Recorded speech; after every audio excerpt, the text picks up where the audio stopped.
Hello, students of grade 11. Today we will be doing an extremely interesting unit. Why did I say it's very interesting? ඇයි මම කිව්වේ ගොඩක්ම ආස හිතෙන unit එකක් කරන්න කියලා. Unit 8 is reading is fun. අපි කියවනවා නේද පොත්. සිංහල, ඉංග්‍රීසි ඕන භාෂාවකින් වෙන්න පුළුවන්. හැබැයි අපිට ඒක හුඟක් විනෝද ජනක දෙයක්. Who likes reading? දුවලා පුතාලගෙන් කවුද reading වලට කැමති? අපි බලමු මොන වගේ පොත්ද දුවලා පුතාලට කියවන්න තියෙන්නේ කියලා. සමහර ඒවා ඔයගොල්ලෝ කියවලා තියෙන්න පුළුවන්. සමහර ඒවා නැති වෙන්න පුළුවන්. ආසාවෙන් හොයනවා වෙන්න පුළුවන්. අපි යුනිට් එකේ අපිට එක එක පොත් ගැන කතා කරන්න තියෙනවා. Even in the workbook, both in the pupils book and in the workbook, we are going to discuss different books, activities based on different kinds of books. Before moving on to our activities, let's look at a few books. ගොඩක් ඉස්සර ඉඳලා පුංචි ළමයි කියවපු හුඟක් ආසාවෙන් කියවපු series එකක් තමයි මේ Famous 5. ඒ වගේම Secret 7. දෙකේම author Enid Blyton. They are all about adventurous stories. බොහොම ත්‍රාසජනක අත්දැකීම් එකතු කරගන්න ළමයි පිරිසක් ගැන තමයි. Secret 7 එකේ 7 දෙනයි, Famous 5 එකේ 5 දෙනයි. ඒ වගේම ඊට පස්සේ කාලෙක ගොඩාක් ජනප්‍රිය වෙච්ච පොත් සීරීස් එකක් තමයි මේ. Roald Dahl's books are very famous among children. I have 2 examples here, but there are many more books by Roald Dahl. Another famous author is E.B. White. පුංචි ළමයි හුඟක් ආසාවෙන් කියවන පොත් සීරීස් එකක් තියෙනවා E.B. White කියන කතුවරයාගෙන්. එකින් එකට සම්බන්ධ කතා මාලාවක්ම කියන එක නෙමෙයි, එකම කතුවරයාගේ විවිධ අත්දැකීම් අලලා ලියවපු කතා.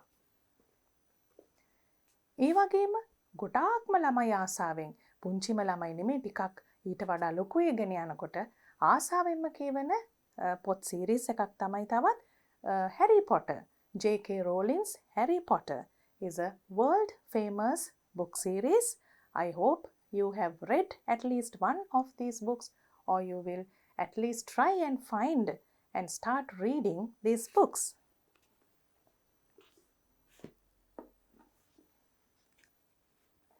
ඒ වගේම පුතාලා අද යුනිට් එකේ අපි කතා කරන පොතක් තමයි මේක. Anne Frank, The Diaries of a Young Girl. අපි යුනිට් එකේ මේ එක්සර්සයිස් එක කරන වෙලාවට බලමු හුඟක් කතා කරලා Anne Frank කියන්නේ කවුද කියලා. English literature as a subject. අපි English literature කරන දුවල පුතාලා නම් හුඟක්ම දන්නවා මෙම්වා එකක් කියන්නේ මොකක්ද කියලා. ඒ කියන්නේ කෙනෙක්ගේ ජීවිතයේ ඊටාම සුවිශේෂී හැඟීම්බර සිදුවීම් මාලාවක් අලලා ලියපු කතාවක්. මෑත කාලේදී ගොඩාක් ජනප්‍රිය වෙච්ච ලංකාවේ කතෝරියගේ කතාවක් තමයි මම මේ තියාගෙන ඉන්නේ. Wave by Sonali Dharaniagala. ඒ වගේම පුතාලා කියවලා තියනවාද translations. There are very many Sinhala books which have been translated into English. I have an example with me. මඩුල් දුව කියන්නේ අපේ ශ්‍රේෂ්ඨ කතුවරයෙක්ගේ කතාවක්. ඒක ඉංග්‍රීසියට පරිවර්තනය කරපු පොත තමයි මේ පුතාලා දකින්නේ. ඒ වගේ ගොඩාක් තව පොත් තියෙනවා සිංහල භාෂාවෙන් ලියවිලා ඉන් පස්සේ ඉංග්‍රීසියට පරිවර්තනය කරපු. They are translations. So let's move on to discuss what reading is and what kind of books we read and what kind of benefits we gain when we read books. Before we start our activities, let's read this very famous saying. Reading maketh a full man. කියවීම මිනිසා සම්පූර්ණ කරයි. දුවල පුතාලා හැම දෙනෙක්ම අහලා තියෙන ඒ වගේම විශ්වාස කරන කියමනක් තමයි මේ කියවීම මිනිසා සම්පූර්ණ කරයි කියන්නේ. Why do we say so? ඇයි අපි කියන්නේ කියවීම මිනිසා සම්පූර්ණ කරයි කියලා? let's look at a few benefits we gain from reading. It keeps your brain active and engaged. අපිට නිකන් ඔහේ කල්පනා කර කර ඉන්න වෙලාවක් නෑ. අපේ මොලේ හැමතිස්සෙම ක්‍රියාකාරී වෙනවා. ඉතාමත් වැදගත් ලෙස ක්‍රියාකාරී වෙනවා අපි පොතක් කියවනකොට. Reduces stress, allowing you to relax. අපිට මහන්සි වෙලාවක එහෙම නැත්නම් හිතේ කරදරයක් තියෙන වෙලාවක උනත් පොතක් කියවුවාම හරිම සහනයක් දැනෙනවා. It allows you to relax. Improves knowledge, making you equipped to tackle challenges. Improves knowledge. අපේ දැනුම වැඩි කරනවා. මොන වගේ දෙයක්ද අපිට එකෙන් ලැබෙන්නේ? We are able to face challenges, tackle challenges. අපිට ඉදිරියේදී එන අභියෝග ජය ගන්න, ඒවට හොඳින් මුහුණ දෙන්න අවශ්‍ය ශක්තිය ලබා ගන්නත් පොත් කියවීමෙන් උදව් වෙනවා. Expands vocabulary needed for writing and speech. Vocabulary, that's a very important element in any language. ඕගොල්ලන් දන්න වචන කොච්චර තියෙනවද? වාග්මාලාව ඕගොල්ලන්ගේ හොඳයිද? Is your vocabulary rich? එතකොට ඕගොල්ලන්ට හොඳට කතා කරන්නත් පුළුවන් වෙනවා. ඒ වගේම ලියන්නත් පුළුවන් වෙනවා. Improves memory. Stories have many characters and subplots. Improves memory කියන්නේ මොකද්ද? අපේ මතක ශක්තිය වැඩි දියුණු කරනවා. කොහොමද එහෙම වෙනව ඇත්තේ? Because there are many characters in a story and many sub-characters, many relationships, many settings. එක එක පසුබිම්, එක එක චරිත සමහර වෙලාවට ප්‍රධාන චරිතයට අමතරව ඉතා විශාල සංඛ්‍යාවක් පොඩි චරිත තියෙනවා කතාවක. So we have to remember all those things when we read. Then it improves our memory. Strengthen analytical thinking skills by reviewing the plot. දැන් අපි කියවගෙන යන එක ටිකක් සිහියෙන් කියවනවා නම්, ඒක ගැන ආපස්සට හැරිලා බලනවා නම්, තර්කානුකූලව හිතනවා නම්, සමහර ළමයි කියවනවට අමතරව ඒ වගේ දේවලුත් කරනවා. අපි තර්කානුකූලව හිතලා බලනවා මේ කතාවේ තියෙන චරිත සම්බන්ධව, එහෙම නැත්නම් මේ කතාවේ පසුබිමයි චරිතයි ගැලපෙනවද? So people think like that and it improves their analytical skills.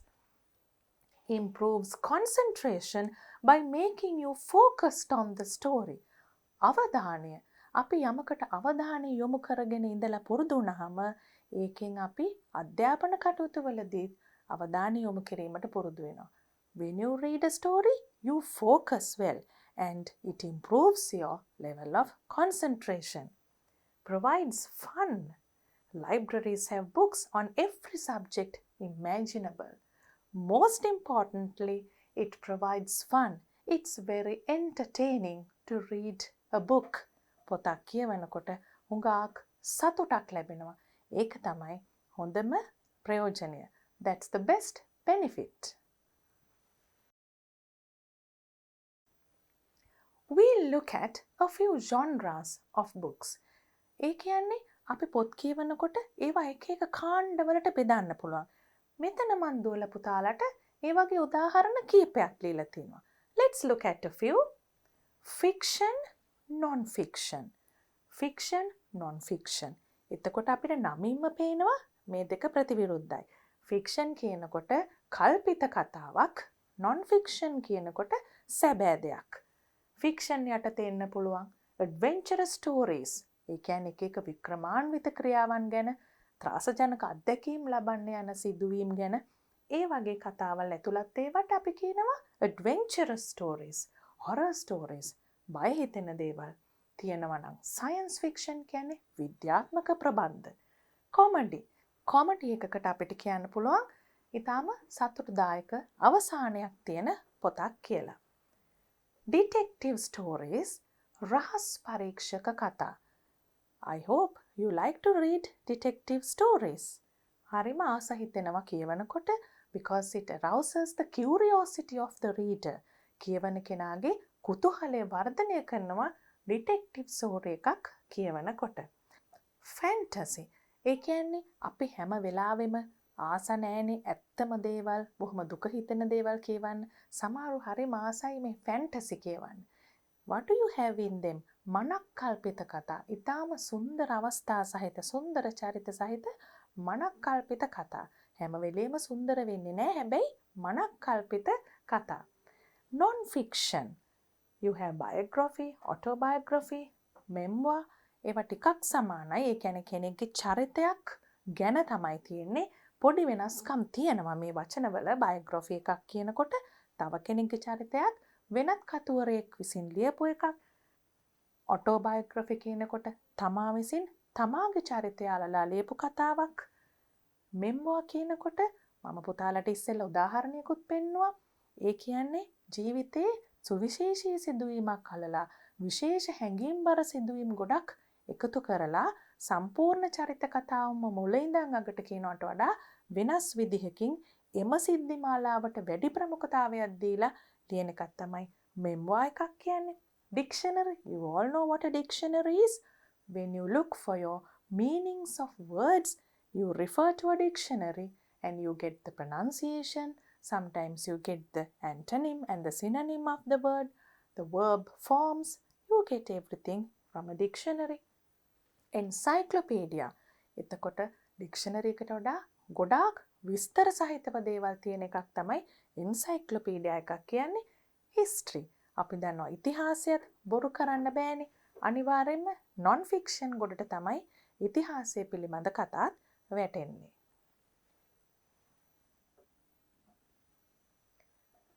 Shall we start the first activity now? It's a reading activity about Robinson Crusoe. Have you heard of him? Robinson Crusoe has captured the imagination of countless readers with the story of one man's survival on a remote island far from civilization. Robinson Crusoe කියන්නේ මොන වගේ පොතක්ද? It has captured the imagination. මිනිස්සු හරිම ආසයි දේවල් imagine කරන්න, පරිකල්පනය කරන්න.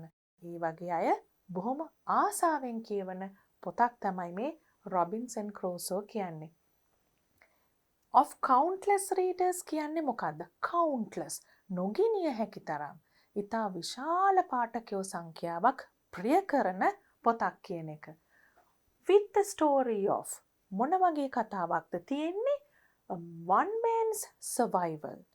One man's survival on a remote island far from civilization. ඒ කියන්නේ ශිෂ්ටාචාරයෙන් සාමාන්‍යයෙන් ජනාවාශ තියෙන ප්‍රදේශවලට වඩා හුඟක් ඈතින් තියෙන රිමෝට් අයිලන්ඩ් එකක් කියන්නේ මොකද්ද? දුර බැහැරින් පිහිටි දූපතක බේරුණ කෙනෙක් ගැන. එහෙම තැනක මනුෂ්‍ය වාසයක් නැති තැනක ජීවිතය බේරාගත්ත කෙනෙක් ගැන තමයි මේ කතාව තියෙන්නේ.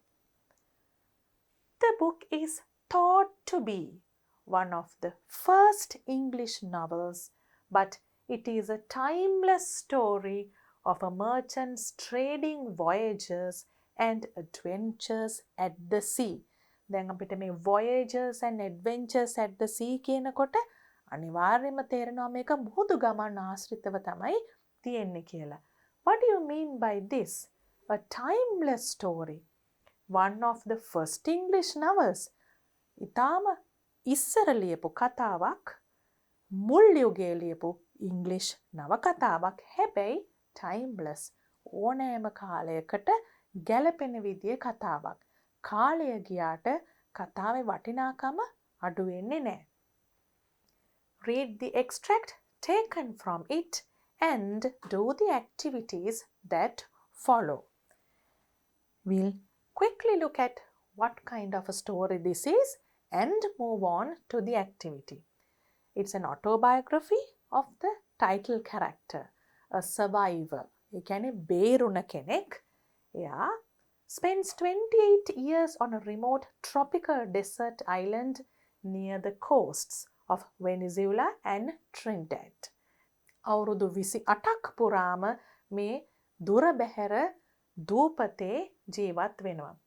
Encounters cannibals, captives, rebels. ඊටාම භයංකර අත්දැකීම් වලට මුහුණ දෙනවා. මිනිසුන් මරාගෙන කන අය පවා හමු වෙනවා. ultimately gets rescued. හැබැයි අන්තිමට බේරෙනවා. Here is the book. You can see Robinson Crusoe.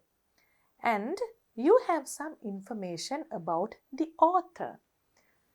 Daniel Defoe was born in 1660 in London, England. He became a merchant and participated in several businesses. වෙළඳාම් කරා හුඟක් වෙළඳ කටයුතු වලට සම්බන්ධ වුණා. He was also වෙළඳාම් කරා පමණක් නෙවෙයි. He was also a prolific political pamphleteer.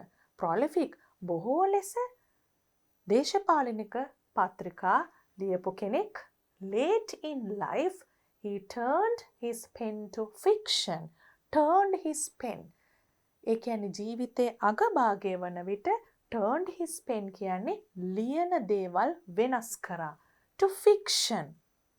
And wrote Robinson Crusoe, one of the most widely read හුඟක් මිනිස්සු කියවලා තියෙන කියන එකට තමයි අදහස් කරන්නේ widely read කියන එකෙන් and influential novels.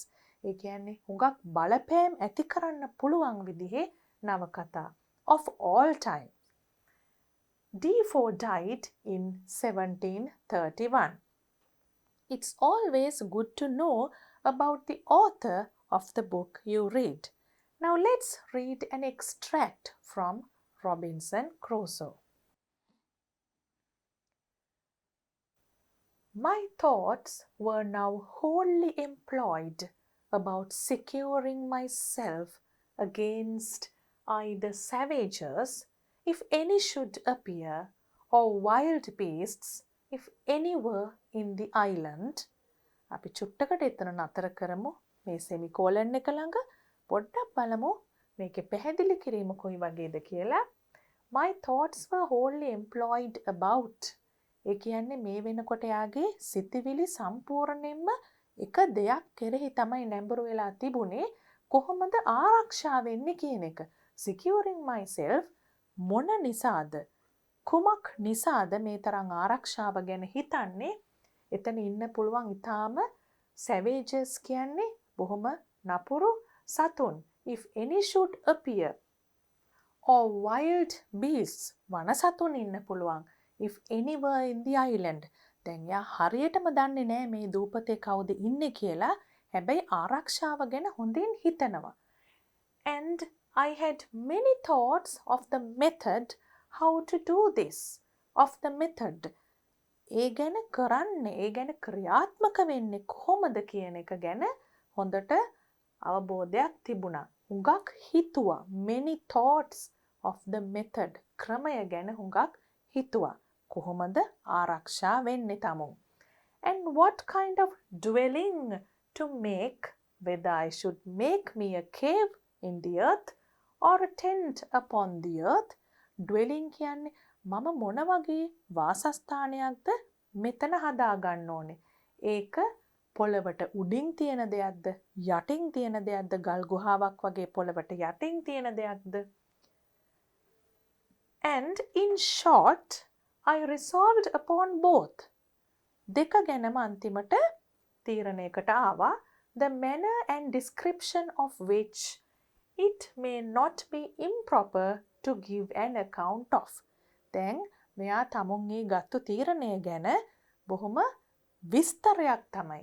හොඳ විස්තරයක් තමයි කියන්න යන්නේ. I soon found the place I was in was not fit for my settlement because it was upon a low moorish ground near the sea and I believed it would not be wholesome. දැන් මෙතන කමා එකක් තියෙන්නේ. හැබැයි අපි චුට්ටකට නවත්තලා බලමු. මේ ස්ථානය හොඳ මදි. Not fit for my settlement. ඒ කියන්නේ ජීවත් වෙන්න තරම් settlement එකක් විදියට කාලයක් පුරා ජීවත් වෙන්න තරම් සුදුසු මදි. ඇයි ඒක තියෙන්නේ බොහොම පහත් moorish uncultivated land near the sea මුහුද ළඟ and I believed it would not be wholesome. මේක හොඳ සුවදායි තැනක් පරිපූර්ණ තැනක් වෙයි කියලා කිසිම විශ්වාසයක් තියාගන්න බැරි වුණා. And more particularly because there was no fresh water near it. ප්‍රධානම හේතුව තමයි විශේෂම හේතුව තමයි fresh water පිරිසිදු වතුර එතන තිබුණේ නැතිවීම. So I resolved to find a more healthy and more convenient spot of ground. ඒ නිසා එයා තීරණය කරා මීට වඩා බොහොම සෞඛ්‍ය සම්පන්න ඒ වගේම පහසු තැනක් හොයාගන්න ඕනේ කියලා. I consulted several things in my situation. දැක්ක නේද? Consulted several things in my situation. දැන් එයාගෙම මේ ඇති වෙලා තියෙන තත්වය ගැන තමුන්ම කල්පනා කරලා මොනවද හිතුවේ? Which I found would be proper for me. තමුන්ට මේ වෙලාවේ සුදුසු වෙන්නේ මොකද්ද කියන එක හුඟක් හිතලා first health and fresh water. පළවෙනියටම තියෙන්න ඕනේ සෞඛ්‍ය සහ පිරිසිදු වතුර. I just now mentioned secondly shelter from the heat of the sun. දෙවනියට තියෙන්න ඕනේ ඉරෙන් ආරක්ෂාව. heat of the sun. අධික රස්නයක් දැනෙනවා එයින් ආරක්ෂා වෙන්න ඕනේ. thirdly ඊළඟට මොකද්ද? security from ravenous creatures whether man or beast. cannibals කියලාත් තිබුණානේ. සත්තු වෙන්න පුළුවන්, මිනිස්සු වෙන්න පුළුවන්, ම්ලේච්ඡ සතුන් හෝ මිනිසුන් දෙකොල්ලම ඉන්න පුළුවන්. හැබැයි සූදානම් වෙලා ඉන්න ඕනේ. fourthly හතර වෙනුව a view to the sea. හොඳට මුහුද පෙනෙන තැනක්. මොකටද එහෙම පෙනෙන්න ඕනේ? That if God sent any ship in sight, I might not lose any advantage for my deliverance. ඒ කියන්නේ දැන් අතරමං වෙලා ඉන්නේ දූපතේ එකම හවුහරණ තමයි නැවක් දැක්කොත්. හොඳට මුහුද පෙනෙන තැනක හිටියොත් නැවක් දකින්න පුළුවන්. Any ship in sight. I might not lose any advantage for my deliverance, of which I was not willing to banish all my expectation yet. මගේ බලාපොරොත්තු සියල්ල නැති කරගන්න නම් මම සූදානම් නැහැ. ඒක තමයි මේ කියන්නේ. In search of a place proper for this. Proper for this කියන්නේ මොකද්ද? මේ අවශ්‍යතාවලට ගැලපෙන. I found a little plain තැනිතලාවක් හම්බුණා on the side of a rising hill. පොඩි කඳු ගැටයක whose front towards this little plain was steep as a house side. නිකන් ගෙදරක වගේ ස්වභාවිකුත් තියෙනවා. මොකද මේ බෑවුම නිසා මේ කන්දේ එක් පසක තියෙන බෑවුම නිසා. So that nothing could come down upon me from the top. එතකොට කන්ද උඩින් මුකුත් වැටෙන්න විදිහකුත් නැහැ. On the one side of the rock there was a hollow place worn a little way in, like the entrance or door of a cave. පොඩි හිස් තැනක්, hollow place. එහෙම එකකුත් දැක්කා ගල් ගුහාවකට යන තැනක් වගේ, but there was not really any cave. එතකොට ආරක්ෂාව තියෙනවා. එහෙම තැනක් තියෙනවා වගේ පෙනුනට ඇත්තටම තිබුණේ නැහැ. Or way into the rock at all. එහෙම තිබුණට හිස් තැනක් ගල් ගුහාවකට යන දොරක් වත් මේ ගලට යන පාරක්වත් එතන තිබුණේ නැහැ. Activity 1. Indicate whether the following sentences are true or false. දැන් පුතාලට මතකයි නේද අපි මොකද්ද රොබින්සන් ක්‍රූසෝගේ අත්දැකීම් ගැන කතා කරේ කියලා. Let's try to see whether these statements are true or false. Number 1. Robinson Crusoe was concerned about his security in the remote island. Yes, because he was thinking about who would attack him, how he could protect himself. True. Number 2, he was not sure whether there were wild animals in the island. He said he was not sure. So this is true.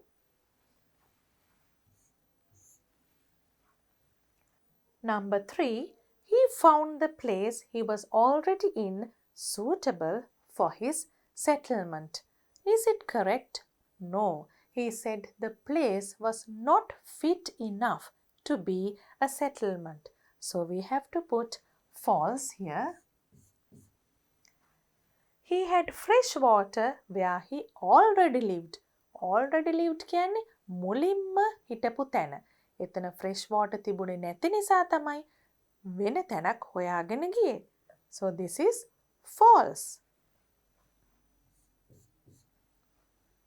He wanted a view to the sea in the new place he was going to settle in.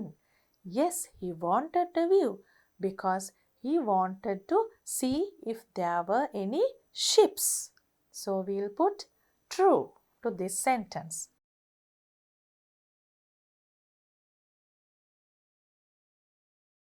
What's the second one? Answer the following questions. Now, let's start writing answers.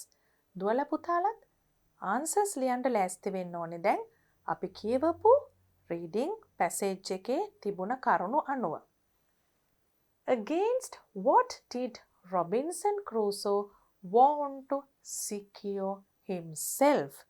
දැන් අපි උත්තරේට ඉස්සෙල්ලා කොහොමද answer එක ලියන්න පටන් ගන්නෙ කියලා බලමු. ප්‍රශ්නෙම්මයි පටන් ගන්නෙ. අපි මීට ඉස්සෙල්ලත් කරලා තියෙනවා. Robinson Crusoe wanted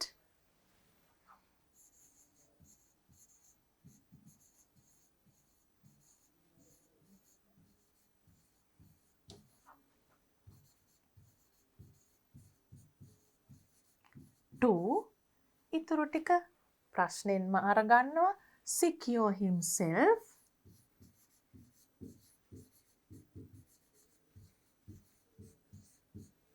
දැන් පුතාලට ගිහිල්ලා බලන්න පුළුවන් පැසේජ් එකේ මුලින්ම පටන් ගන්න තැන ඒක දීලා තියෙනවා.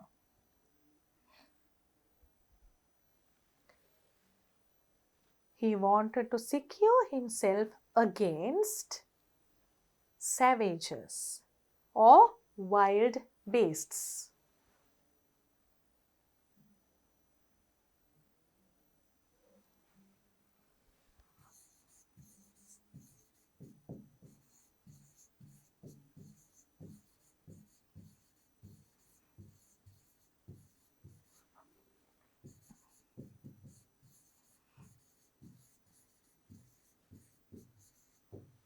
Then look at the second question. What kind of a place did he plan to make for him to live? He planned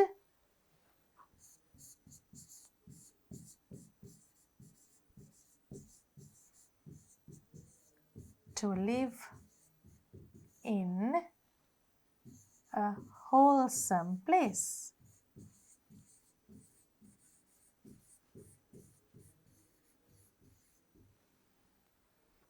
Number 3, why was the place he was in not good for him to live? The place was not good for him to live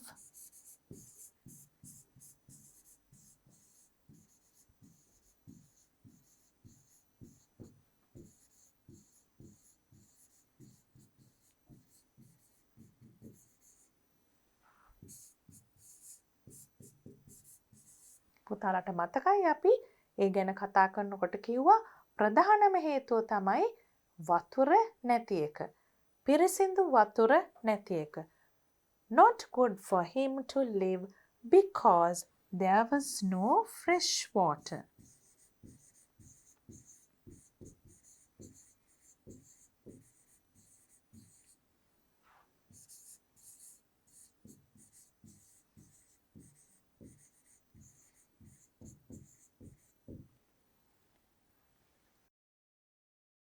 What's the next question?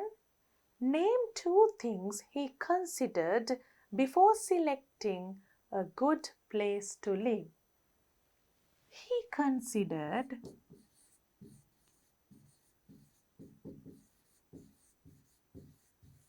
whether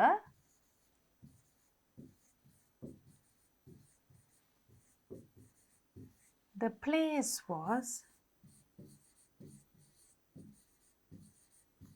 healthy and convenient.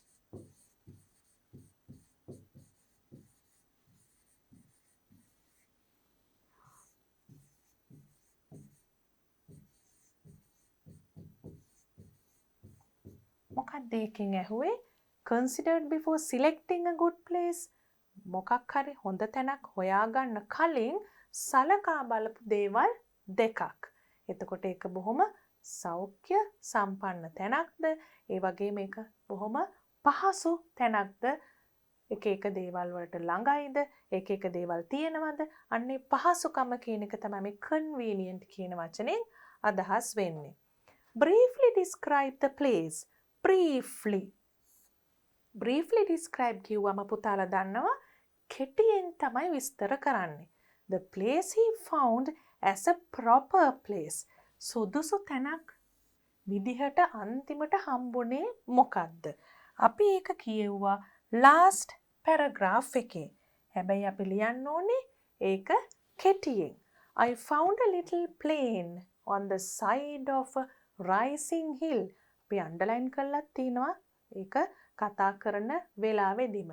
Whose front towards this little plane was steep as a house side. දැන් මේ මුළු විස්තරෙම දිග වැඩි නිසා අපි තෝරගමු මෙතනින් a little plane on the side of a rising hill. ඒ කියන්නේ පොඩි තැන්නක්, පොඩි කන්දක තියෙන තැන්නක්. Whose front towards this little plane කියන්නේ නැතුව whose front was steep. A little plane on the side of a rising hill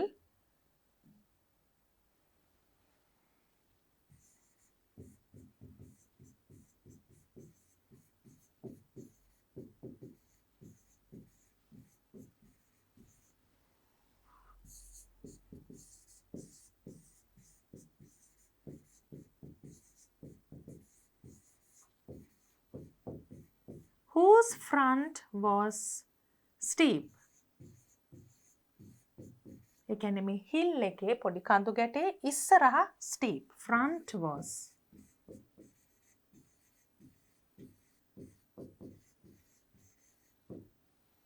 මෙතන පටන් අරන් තියෙන්නේ briefly describe the place he found. එතකොට අපිට ලියන්න පුළුවන් මේකේ මුලට he found a little plane on the side. He found a little plane on the side of a rising hill whose front was steep. What do the following underlined words in the passage refer to? දැන් මේ වගේ pronouns දීලා එහෙම නැත්නම් demonstratives දීලා අහනකොට මේකෙන් මොකද්ද කිව්වේ කියලා අපි දැනගෙන ඉන්න ඕනේ හොයාගන්න ඊට ඉස්සෙල්ලා වාක්‍ය බලලා. In the first paragraph, we had the word this and it is underlined. Securing myself against either savages, if any should appear, or wild beasts, if any were in the island, and I had many thoughts of the method how to do this. එතකොට how to do this කියන්නේ method කියන්නේ ක්‍රමයක්නේ. ඊට ඉස්සෙල්ලා කතා කරේ ආරක්ෂා වෙන්නේ කොහොමද? wild beasts ළගෙන් එහෙම නැත්නම් savages ළගෙන් කියන එක. This means to secure himself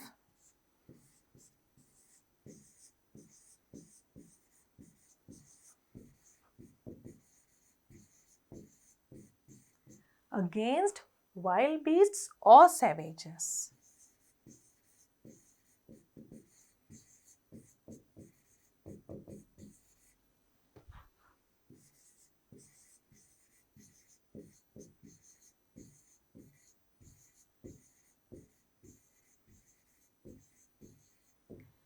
Then we have it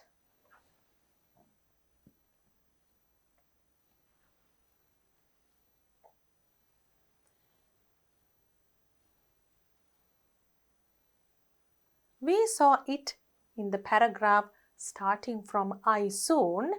It's here near the sea and I believed it would not be wholesome. ඒ ප්‍රදේශය ගැන කියනකොට and more particularly වැඩියෙන්ම මොන හේතුව නිසාද මේ ප්‍රදේශය සුදුසු නැත්තේ because there was no fresh water near it. ඒ කියන්නේ මේ මුලින් හොයාගත්ත තැන. The place I was in not fit for my settlement. So the place he found first as a settlement. ඒකට කැමති වුණේ නැහැ. නමුත් ඒක ගැන තමයි මේ it කියන එකෙන් කියන්නේ.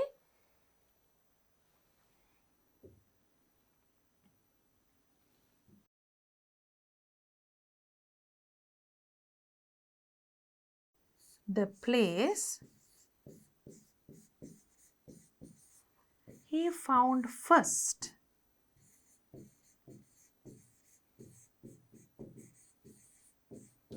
for a settlement.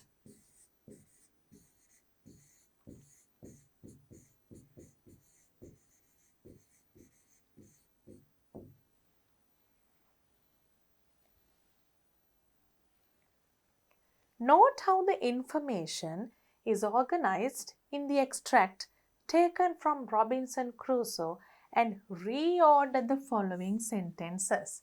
So the third activity is to reorder. What do you mean by reorder? They are not in proper order, so you have to put them into the correct order. නිවැරදි අනුපිළිවෙලට සකස් කරන්න. This is what Crusoe did when he was shipwrecked on the island. දැන් නැව කැඩිලා දූපතට ගියාට පස්සේ අතරමං වුණාට පස්සේ වෙච්ච දේවල් ටික. First we will read everything. Then we'll see what the order is. He assessed the conditions of the place he was already in. දැන් මේ ඉන්න තැන කොහොමද තත්ත්වය කියලා විමසලා බැලුවා. හොඳද නරකද කියලා. He resolved to find a suitable place to live. අන්තිමට තීරණය කරා හොඳ තැනක් හොයාගන්නවා කියලා. He decided on the conditions he needed in the new place. මොන මොන තත්ත්වද අලුතෙන් හොයාගන්න තැන තියෙන්න ඕනේ කියලා තීරණය කරා. Decided. He wanted to secure himself from savages and wild animals. ඔහුට වමනා වුණා තමාව ආරක්ෂා කරගන්න මේ ම්ලේච්ඡයින්ගෙන් සතුන්ගෙන්. He decided on the right kind of dwelling. ඔහු තීරණය කරා මොන වගේ වාසස්ථානයක්ද තියෙන්න ඕනේ.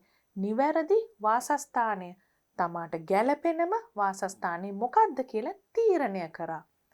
He searched for a proper place and found one. ඔහු හොඳ තැනක් සෙව්වා. ඒ වගේම හොඳ තැනක් හමු වුණා. When you look at this, what can be the first one? He resolved to find a suitable place to live. දැන් මෙතන අතරමං වුණා දූපතක ඊළඟට තීරණයකට ආවා කොහොම හරි ඉන්න හොඳ තැනක් හොයාගන්නවා කියලා. 1. Then can you see first he wanted to secure himself. Where is that? In this sentence, he wanted to secure himself from savages and wild animals. ඉස්සෙල්ලාම හිතුවේ ඉන්නවා කියන තීරණයට පස්සේ ඉස්සෙල්ලාම හිතුවේ මම ආරක්ෂා වෙන්නේ කොහොමද කියන එක. He decided on the right kind of dwelling. හිතුවා මොන වගේ තැනක්ද තමුන් වාසස්ථානය හැටියට තෝරගන්නේ කියලා. ඊළඟට අපි දන්නවා මොකක්ද කරේ ඔහු assessed the conditions of the place he was already in. දැන් හොඳ වාසස්ථානයක් හොයාගන්නවා කියලා හිතුවාම ඉස්සෙල්ලම අපි බලනවා තමුන් දැනට ඉන්න තැන කොහොමද කියලා. assess කරලා බැලුවම ඊට පස්සේ තමයිනේ ඊළඟ තීරණයට යන්නේ මේක හොඳද නරකද කියලා බැලුවාට පස්සේ So this has to be number 4. And then you have, he decided on the conditions he needed in the new place. Now he was not satisfied with where he was. ඔහු ඒ වෙනකොට හිටපු තැන ගැන සෑහීමකට පත් වුණේ නැති නිසා ඊළඟට යන්න ඉන්න තැන මොන වගේ තත්ත්ව තියෙන්න ඕනේද, conditions තියෙන්න ඕනේද කියලා බැලුවා. So that has to be 5. Then finally, he searched for a proper place and found one.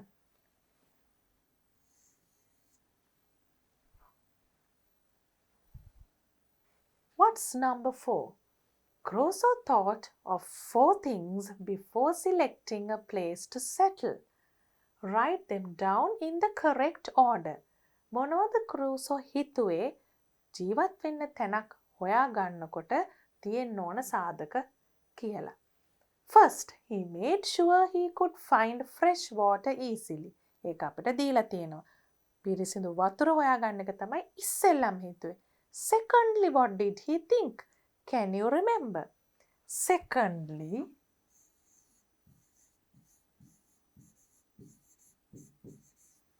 he made sure he had blank from the heat. He had shelter, ආරක්ෂාව, රැකවරණය.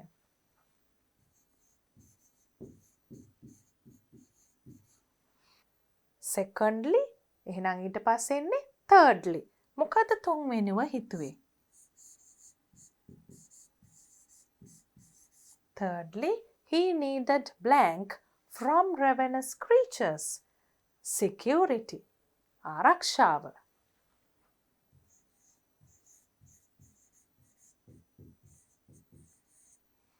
Then, fourthly,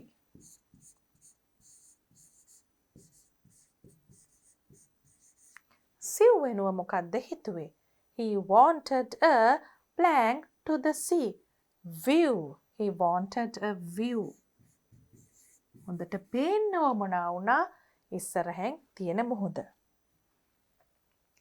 Imagine your family is going to move to a new house.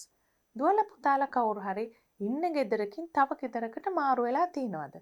එතකොට කතා කරනව නේද? මොන වගේ දේවල්ද අපි එතන හිතන්න ඕනේ? පරිසරය ගැන හිතනවා, කවුද වටේ ඉන්නේ කියලා බලනවා. ඒ වගේ දෙයක් තමයි මෙතන අපිට ඇක්ටිවිටි එකේ කරන්න තියෙන්නේ. If you're moving to a new house, imagine your family is going to move to a new house. Write a paragraph describing things your family would pay attention to before selecting a new house. Then paragraph එකක් ලියන්න තියෙන ඡේදයක්. අපි බලමු ඒක ලියන්න ඉස්සෙල්ලා point form එකෙන් ලියලා. අපි point form එකෙන් ලිව්වට මෙතන උත්තරේ පුතාලා ලියන්න ඕනේ paragraph එකක් ඡේදයක් විදියට නම්බර අයින් කරලා. First example, people who would like to live in the city. You have that example in the Pupil's book. So we will start with that. First, Pupil's book එකේ පුතාලට දීලා තියෙන්නේ town එකක city එකක ගයක් හොයන කෙනෙක් හොයන්න හිතන දේවල් ලියන්න කියලා. First, we would like to find a house closer to the city. Then we can write secondly.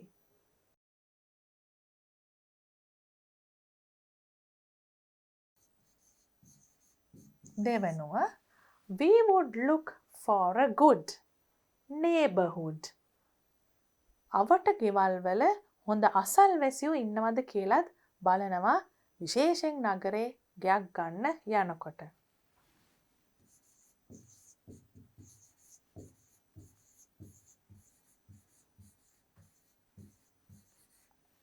So we took this, we took this and also this. Then what do you have? Thirdly, තුන්වෙනුව මොකක්ද හිතන්නේ?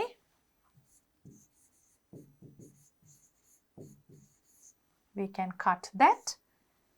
We would look for blank facilities available. පහසුකම් මොන පහසුකම්ද බලන්නේ public transport පොදු ප්‍රවාහන පහසුකම් හොඳින් තියෙන ප්‍රදේශයක්ද public transport facilities. Thirdly, then you can write fourthly,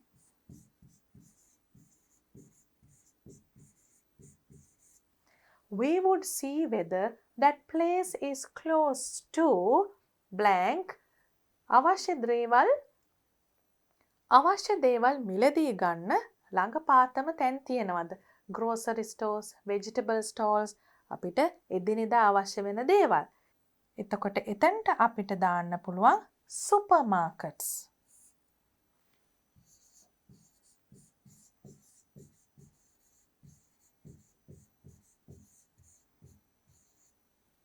Then you can write finally අවසාන වශයෙන්. Finally, we would like to have blank nearby.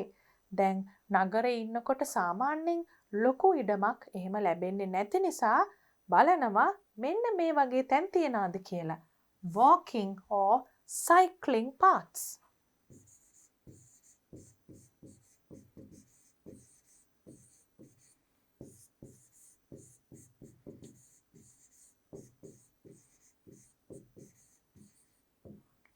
Now we will look at a different example. Someone who would like to move on to a suburban area.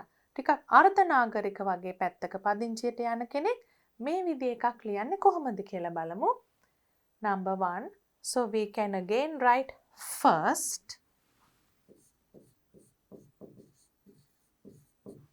We would like to find a house in a suburban.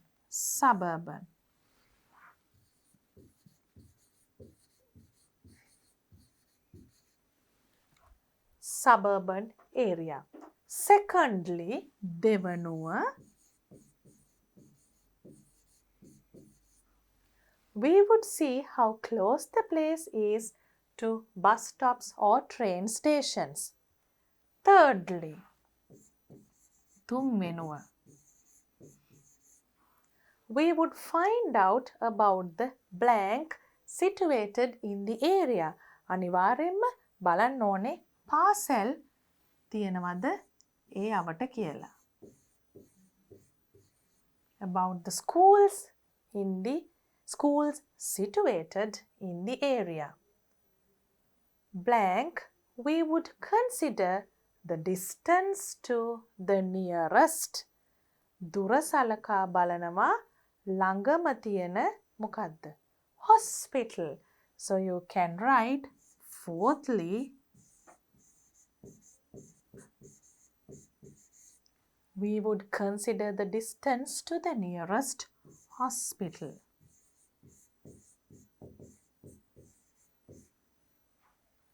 Then again you can write finally. We can cut off the words we have already used and write finally. We would look for a large garden and a good view. දැන් අර්ධනාගරික ප්‍රදේශයකට යනවා නම් හොඳ ලොකු ගෙවත්තක් තියෙනවද? හොඳ දර්ශනයක් පේනවද නිවසට? ඒ වගේ දේවලුත් බලනවා කියලා මේකේ තියෙනවා. You have to remember that you have to write this as a paragraph, not as separate sentences in point form. Here is another equally famous book series children enjoy reading. What are we moving on to now? දැන් අපි තනි පොතක් ගැන කියුවා, කතා කරා. දැන් මොකක් ගැනද තියෙන්නේ? Book series. What is a book series? කතා මාලාවක්. ග්‍රන්ථ මාලාවක්. අපි දන්නවා සමහර කතා තියෙනවනේ. එකම චරිත ටික එක එක අවස්ථාවල් වල කරන එක එක ක්‍රියාවන් ගැන කතාවල් ලියවෙනවා. සමහර වෙලාවට එකිනෙකට සම්බන්ධයි. සමහර වෙලාවට එකම චරිත ටික හැබැයි කතාවෙන් කතාව සම්බන්ධ නැහැ. book series එකක් ගැන තමයි දැන් කරන්නේ. Children enjoy reading. Sherlock Holmes. Have you heard of Sherlock Holmes? Is a fictional character. ඒක කල්පිත චරිතයක් created by Scottish author. ස්කොට්ලන්ත ජාතික කතුවරයෙක් and physician වෛද්‍යවරයෙක් Sir Arthur Conan Doyle. Sir Arthur Ignatius Conan Doyle was a Scottish writer, ස්කොට්ලන්ත ජාතික කතුවරයෙක් and physician most noted for. ඒ කියන්නේ ඔහු වඩාත්ම පාඨකයෝ දැනගත්තේ මොකක් සම්බන්ධයෙන්ද? For his fictional stories about කල්පිත කතා detective කියන්නේ රහස් පරීක්ෂක කියන එක. The detective Sherlock Holmes. These stories are generally considered milestones in the field of crime fiction.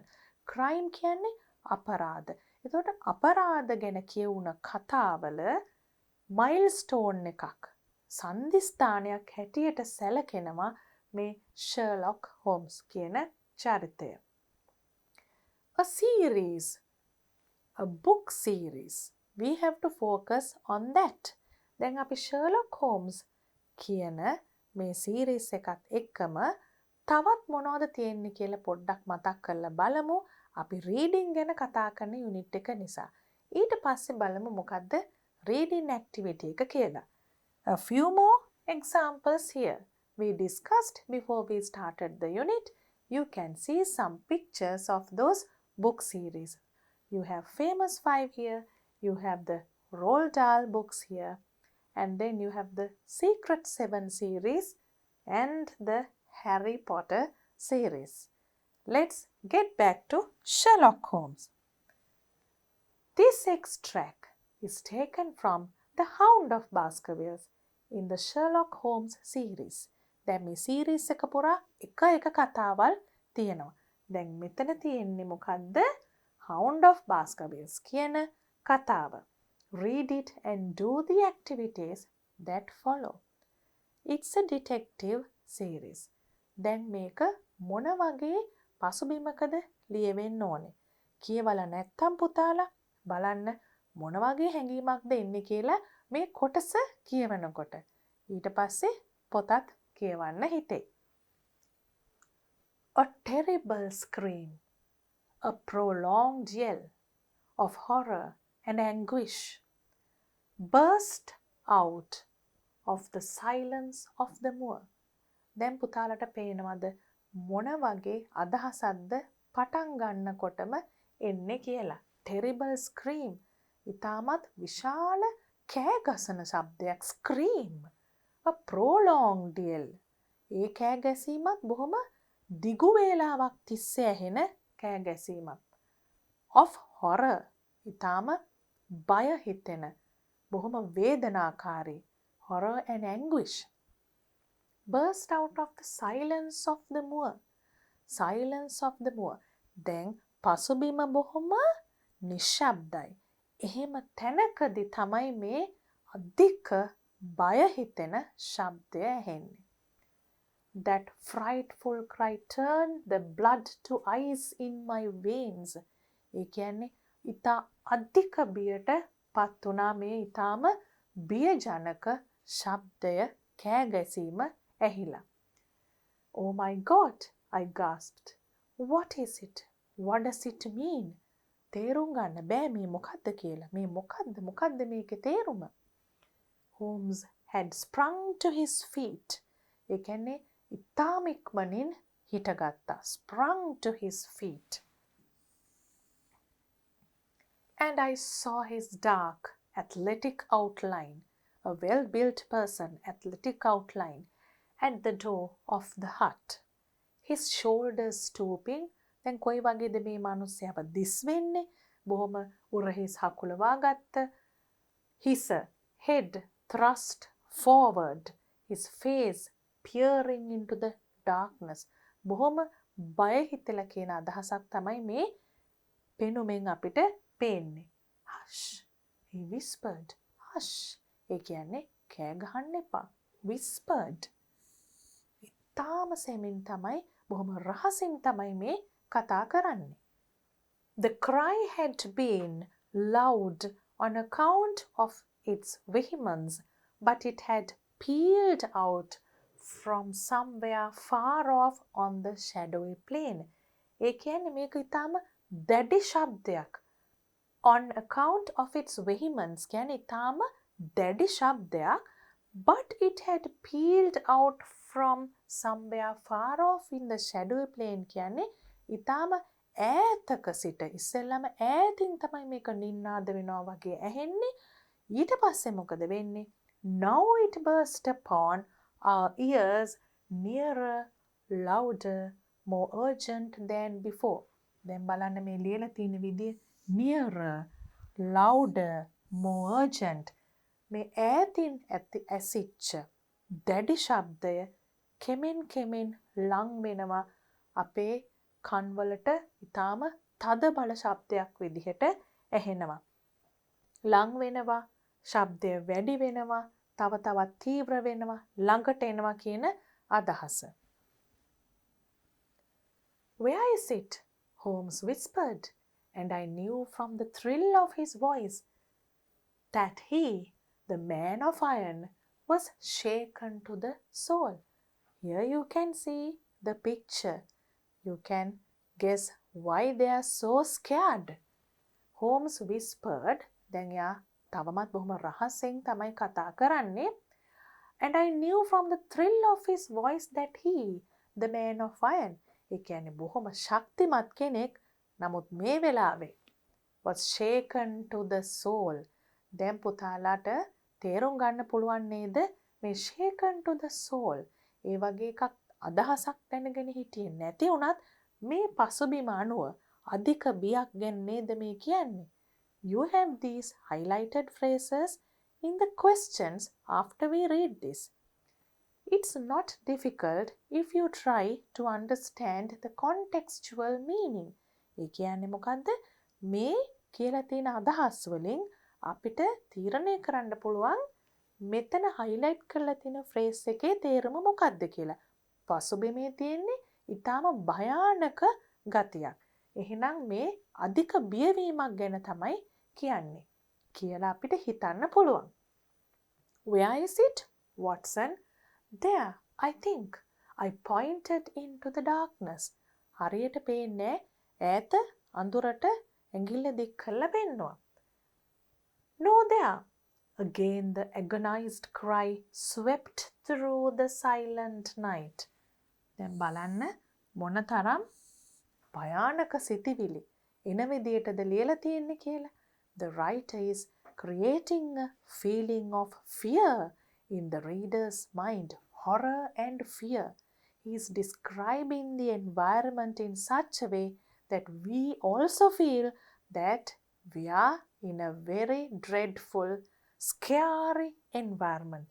අපිත් ඉන්නේ බොහොම බය හිතෙන පරිසරයකද කියලා හිතෙනවා මේ writer ලියන විදිහට. Again the agonized cry. දැන් මේ බොහොම වේදනාකාරී ශබ්දය, බොහොම අධික ශබ්දයක් මේක. Swept through the silent night. ඇහෙන්නේ ඊටාම නිශ්ශබ්ද රාත්‍රියක. එතකොට මේකේ තීව්‍රතාවය වැඩි. ලොකු ශබ්දයක් තවත් ශබ්ද ගොඩාක් තියෙන තැනක ඇහෙනවා නම් ඒක එච්චරම විශේෂත්වයක් නෑ. හැබැයි ඒ ලොකු ශබ්දය ඇහෙන්නේ බොහොම නිශ්ශබ්ද වෙලාවක නම් ඒ ශබ්දයේ තීව්‍රතාවය අනිවාර්යයෙන්ම අපිට වැඩියෙන් දැනෙනවා. Look at the writer's descriptive style of writing. Swept through කියනකොට තව එකක් තියෙනවා පුතාලට අවශ්‍ය නම් මතක තියාගන්න. Those who do English literature, they know it, about personification. ඒ කියන්නේ පණ නැති ද්‍රව්‍යයකට, දෙයකට පණ තියනවා වගේ අදහසකින් අපි කතා කරනවා. දැන් මේ cry කියන්නේ ශබ්දයක්. Swept through කියනකොට ඒක ක්‍රියාවක් කරා වගේ අදහසක් තියෙන්නේ. ඒකට අපි කියනවා personification කියලා. Louder and much nearer than ever. තාම ළඟට ආවා, ශබ්දෙත් වැඩි වුණා. And a new sound mingled with it. අලුත් ශබ්දයක් ඒකත් එක්ක සම්බන්ධ වුණා. A deep, muttered rumble, musical and yet menacing. අමුතුම ගැඹුරු ශබ්දයක්, හරිම භයානකයි. නිකං සංගීතමය ගතියකුත් තියෙනවා, හැබැයි හරිම භයානකයි. Musical and yet menacing. Rising and falling like the low, constant murmur of the sea. Can you see the comparison? Like the low, constant murmur of the sea. ඒ කියන්නේ මුහුදේ. Constant murmur කියන්නේ නොනවතින ශබ්දය වගේ කියන උදාහරණය ගේන්නේ, උපමාව ගේන්නේ මොකක් ගැන කියන්නද? මේ ශබ්දය ගැන කියන්න. Rising and falling. ඒ කියන්නේ වැඩි වෙනවා, අඩු වෙනවා. මොහොතේ ශබ්දය එහෙමනේ. වැඩි වෙනවා, අඩු වෙනවා. නවතින්නේ නැහැ. Constant. Look at the comparison. Look at the simile. How beautiful is this writing? What do you think? It's a very beautiful description. The hound cried Holmes. Come, Watson, come. Great heavens, if we are too late. ඒගොල්ලන් දැන් හොඳටම බය වෙලා. Too late. පරක්කු වැඩි. He had started running swiftly over the moor. Swiftly. ඉතාම වේගෙන් දුවන්න පටන් අරගෙන, and I had followed at his heels. But now from somewhere among the broken ground, immediately in front of us, there came one last despairing yell. ආයිමත් මේ ඉතාමත්ම විශාල ශබ්දය ඇහෙන්න ගත්තා. And then a dull heavy thud. ආයිමත් මොකක් හරි ගැටෙන නැත්තම් වැටෙන වගේ ශබ්දෙකුත් ඇහෙනවා. We halted. අපි නැවතුණා. And listened. අහගෙන හිටියා. Not another sound broke the heavy silence of the windless night. Not another sound. ඒ කියන්නේ තව කිසිම ශබ්දයක් තිබුණේ නැහැ. Broke the heavy silence. Heavy silence කියන්නේ ඊ타මත්ම, දැන් heavy කියන එකේ සාමාන්‍ය අදහස බර කියන එක උනාට heavy silence කියන එකෙන් මොකක්ද අදහස් වෙන්නේ? මේ ඊ타ම ගැඹුරු නිශ්ශබ්දතාවයක්. Broke the heavy silence. මේ නිශ්ශබ්දතාවය බිඳුණා. බිඳෙන්න කෙනෙක් තිබුණේ නැහැ. බිඳෙන්න දෙයක් තිබුණේ නැහැ. Not another sound broke the heavy silence of the windless night. කිසිම සුළඟක්වත් නැති රාත්‍රියක්. I saw Holmes put his hand to his forehead like a man distracted. He stamped his feet upon the ground. He has beaten us. He stamped his feet upon the ground. දැන් මෙයාට තරහා ගිහිල්ලා තියෙන්නේ. මොකද හේතුව? He has beaten us. Defeated us. පරාද කරලා අපිව. We are too late. අපි ප්‍රමාද වැඩි. No, surely not. Fool that I was to hold my hand. And you, Watson, see what comes of abandoning your charge. But, by heaven, if the worst has happened, we'll avenge him.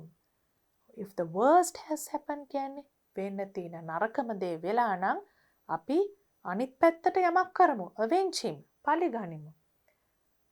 Blindly, we ran through the gloom. මේ අඳුරෙන් දුවගෙන ගියා blindly. Through the darkness they ran. Blindly කියන්නේ කිසිම දෙයක් පේන්නේ නැහැ. හරියට කොහෙද දුවන්නේ කියන එක පේන්නේ නැහැ. Blundering against boulders. එහෙම දුවනකොට මොකද වෙන්නේ? හොඳටම වරදිනවා, හැප්පෙනවා, ගල්වල හැප්පෙනවා. Blundering against boulders. Forcing our way through gorse bushes. ඒ කියන්නේ මේ කහ පාට මල් තියෙන පඳුරු විශේෂයක්. Panting up hills and rushing down slopes. කඳු නගිනකොට හුස්ම ඊටාම කෙටි හුස්ම තමයි ගන්නෙ panting. Up hills, rushing down slopes. බෑවුම බහිනකොට ඊටාම ඉක්මනින් දුවනවා.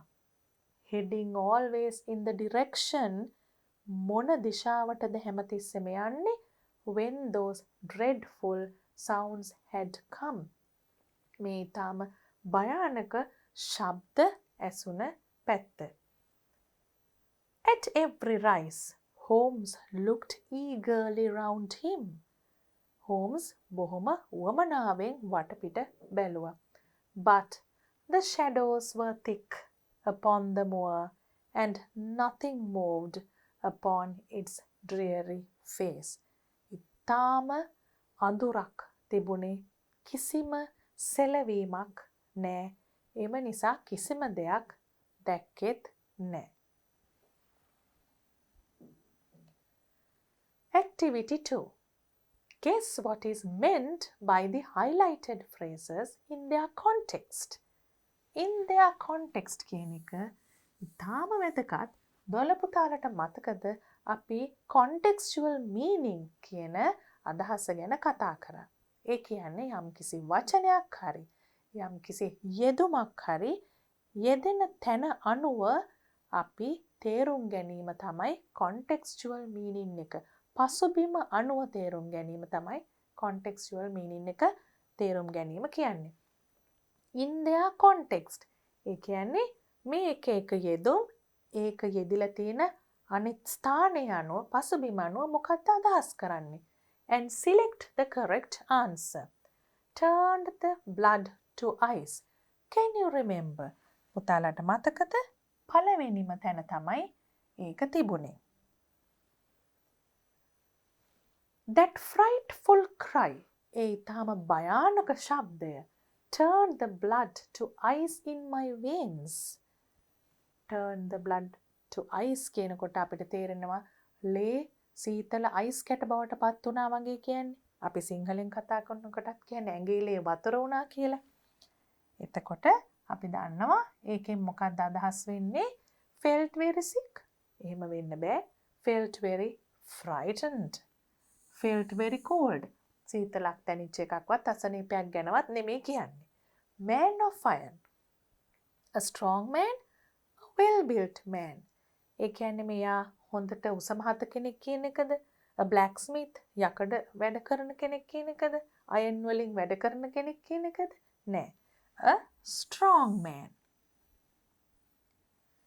Shaken to the soul. Shivering with cold. සීතලේ වෙවුලනවද? Very much shocked. ලොකු shock එකක්. දැනිලාද? Very much angry. තරහක්ද? Very much shocked. Beaten us is defeated us. That we discussed when we were reading. Nothing moved upon its dreary face.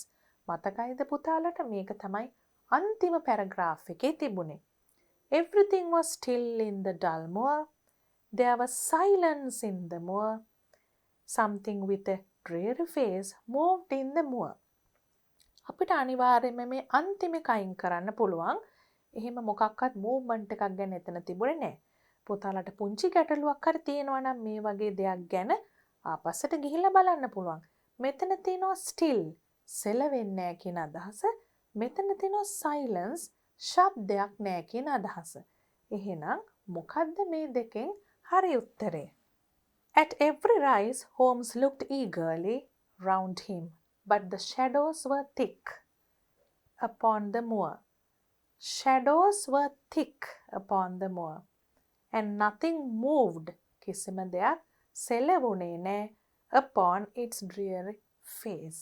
එතකොට අපිට පේනවා විශේෂයෙන් මෙතන අදහස කිට්ටු වෙන්නේ මොන උත්තරයටද? still කියන එකටද? silence කියන එකටද? everything was still in the dull moor. මේක වඩාත් ගැළපෙන උත්තරය. What is your third activity? It's a writing activity. Let's do an adjective game. දැන් අපි ගොඩක් පොත් ගැන කරා, කතා මාලාවන් ගැන කරා, පුංචි grammar activity එකක්.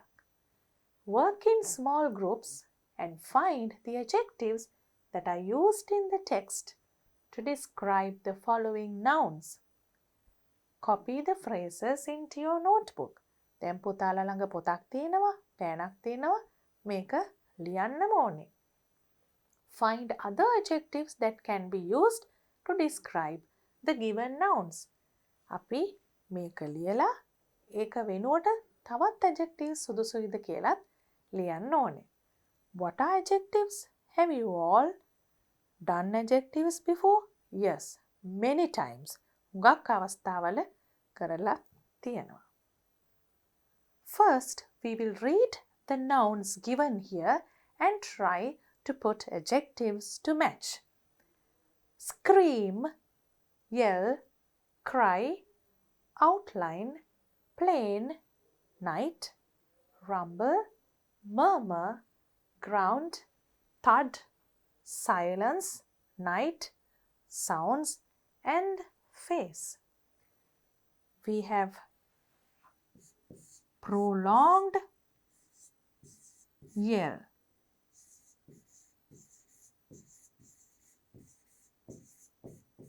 Prolonged. We can cut after using. Then we can write from the passage heavy thud. If you can't remember, you can go back to the passage and then write. For night, can you remember there was a place, windless night. Silent night was also there, but let's write windless night.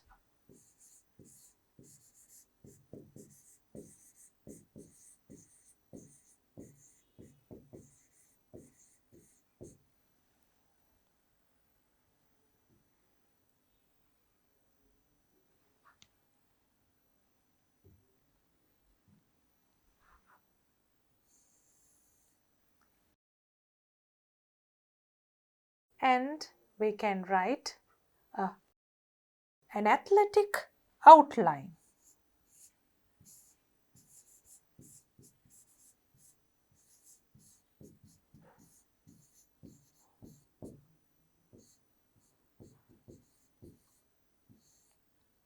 Athletic outline. Face. In the last section you had a dreary face.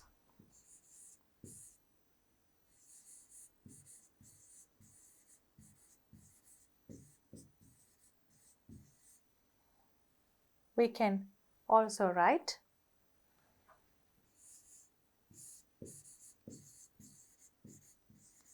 heavy silence.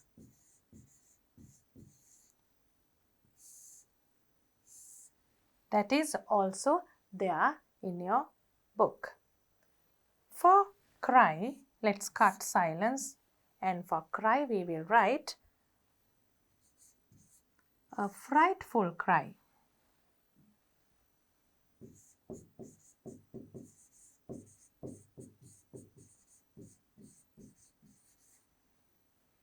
Then we can also write a muttered rumble.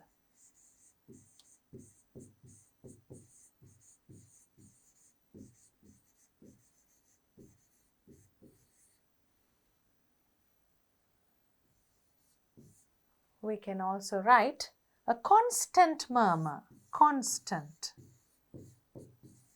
Nonavati. So you can cut off this, and also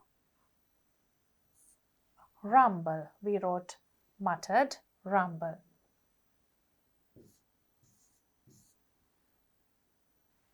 We have dreadful sounds.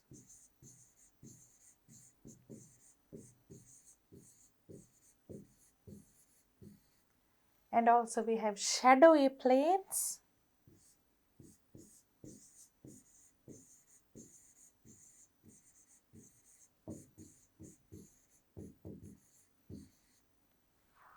we can cut this, and this we have already used face, and we can also underline the adjectives here: frightful, muttered, constant, dreadful, shadowy.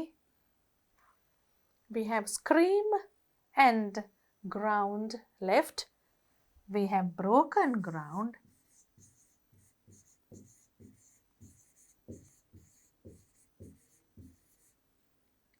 And also you can find a terrible scream. A terrible scream.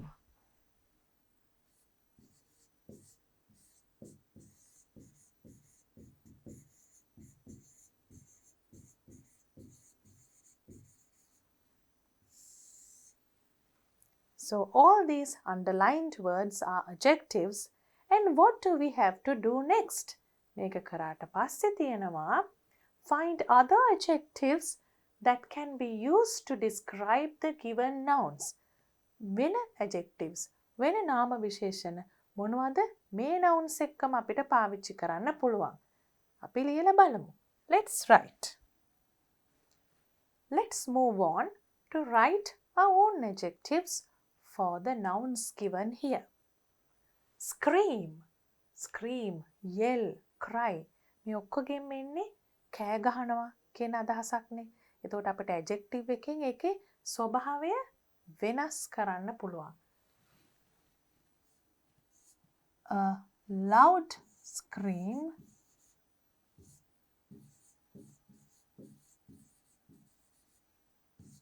deafening yell,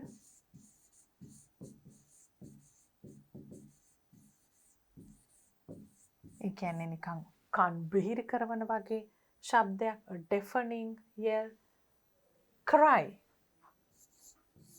a faint cry. බොහොම දුර්වල faint කියන එක. Faint cry. Outline, if it is a clear outline, it's very clear. ඒ කියන්නේ බොහොම පැහැදිලි. Outline එකක් අපැහැදිලි වගේ නම් කියන්න පුළුවන් a dim outline කියලා. Clear outline, dim outline. You can underline the adjectives like this. Then you have a plane, tennak. You can have a coastal plain,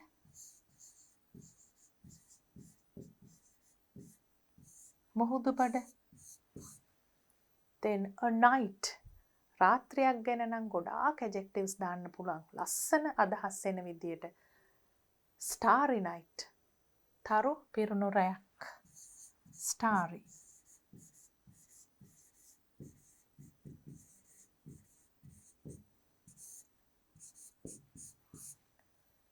Then we have rumble. You can write a dull rumble. And for murmur, you can write a soft murmur.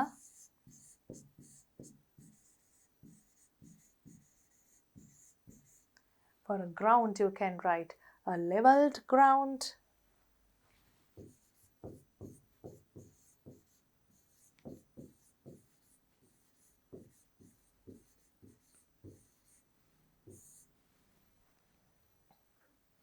After ground, you have thud. You can write a hard thud. මොකක් හරි වැටෙන ගැටෙන ශබ්දයටනේ අපි thud කියන්නේ. එතකොට hard thud. Silence, නිශ්ශබ්දතාවය. We can say deep silence. බොහොම ගැඹුරු නිශ්ශබ්දතාවයක් කියන එකට.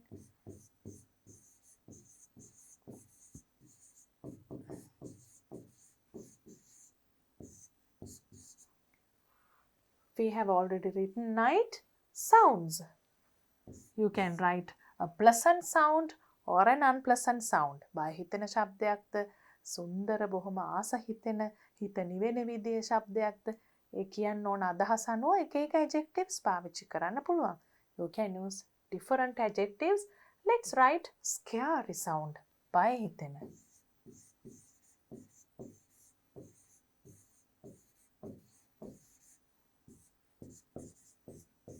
And for a face, of course, you can write something like a very fresh face. බොහොම නැවුම් කියන එක. You can write any number of adjectives for the nouns given here, but you have to try and write more examples than we did here. Activity 4. Underline the adjective. Find its opposite from the box. What do we have in the box? We have rich, off, silent, dirty, short, hot, inexpensive, slow, dry, and easy.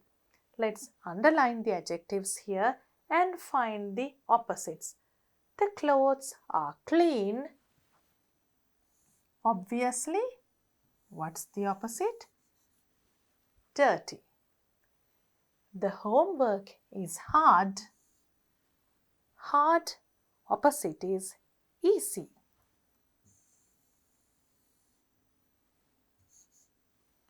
The party is noisy. ලොකු ශබ්දයක් තියෙනවා කියන එකේ opposite එක තමයි silent. Party noisy. The man is poor. That is a very easy answer. Rich and poor. The lights are on. The opposite of on is off. Turn on, turn off.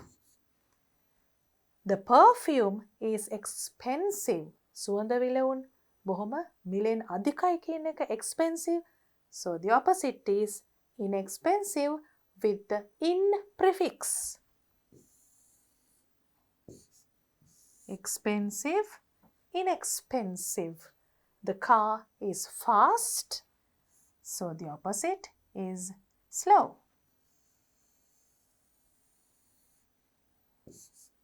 We have the ground is wet and the opposite is dry. Wet is the adjective, opposite is dry. My brother is tall.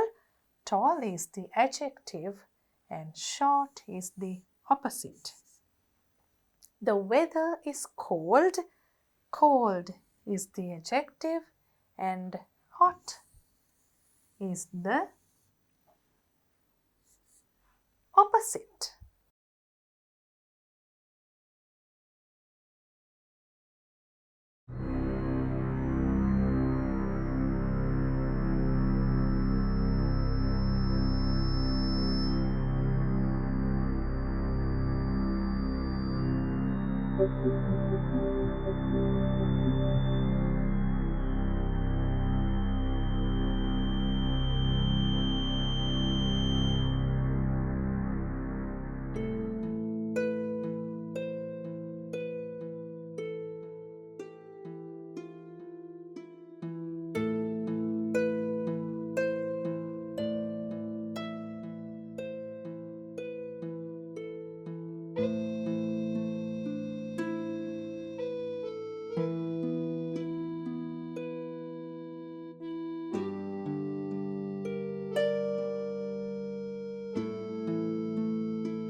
This is what you just saw in the slideshow.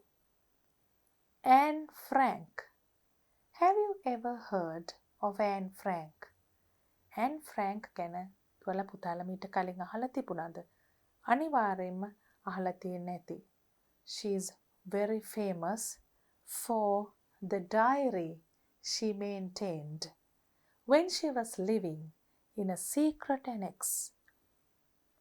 During the Second World War, she was hiding with her family. Let's read about her and see what we are going to learn about Anne Frank and her life during the Second World War. Let's read the comprehension passage we have about Anne Frank.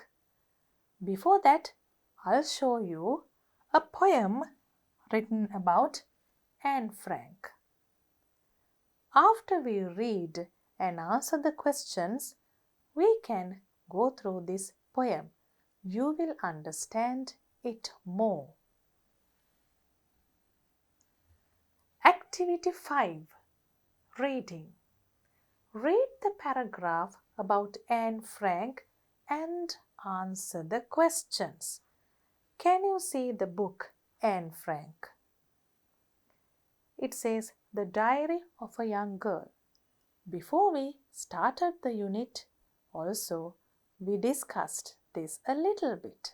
I showed you this book. Anne Frank was a Jewish girl who had to go into hiding during the Second World War from the Nazis. සැඟවුණු ජීවිතයක් තමයි ගත කරේ දෙවනි ලෝක යුද්ධ සමයේදී නාසිවාදීන්ගෙන් ආරක්ෂා වීමට. Together with 7 others, she hid in a secret annex. තවත් 7 දෙනෙක් එක්ක තමයි බොහොම රහසිගත කොටසක ගොඩනැගිල්ලේ කොටසක සැඟවිලා හිටියේ. After almost 2 years in hiding, they were discovered and deported to concentration camps. 2 years in hiding. අවුරුදු 2ක් පුරාවට හැංගිලා හිටියට පස්සේ ඒගොල්ලන්ව හම්බ වෙලා පිටමං කරා කඳවුරු වලට. සිර කඳවුරු. Discovered and deported. ඒගොල්ලන්ව හමු වුණා පිටමං කරා ඒ තැනින්. සැඟවිලා හිටපු තැනින්. Anne's father, Otto Frank, was the only one of the 8 people to survive. Anneගේ father, තාත්තා විතරයි මෙතනින් බේරුණේ. Only one of the 8 people to survive. එකම කෙනයි 8 දෙනෙක්ගෙන් බේරුණේ ඒ Anneගේ තාත්තා. After her death, Anne became world famous because of the diary she had written while in hiding. දැන් අපි දන්නවා ඇයි Anne Frank මේ තරම් ලෝකෙ ප්‍රසිද්ධ වුණේ කියලා. Because of the diary she had written while in hiding.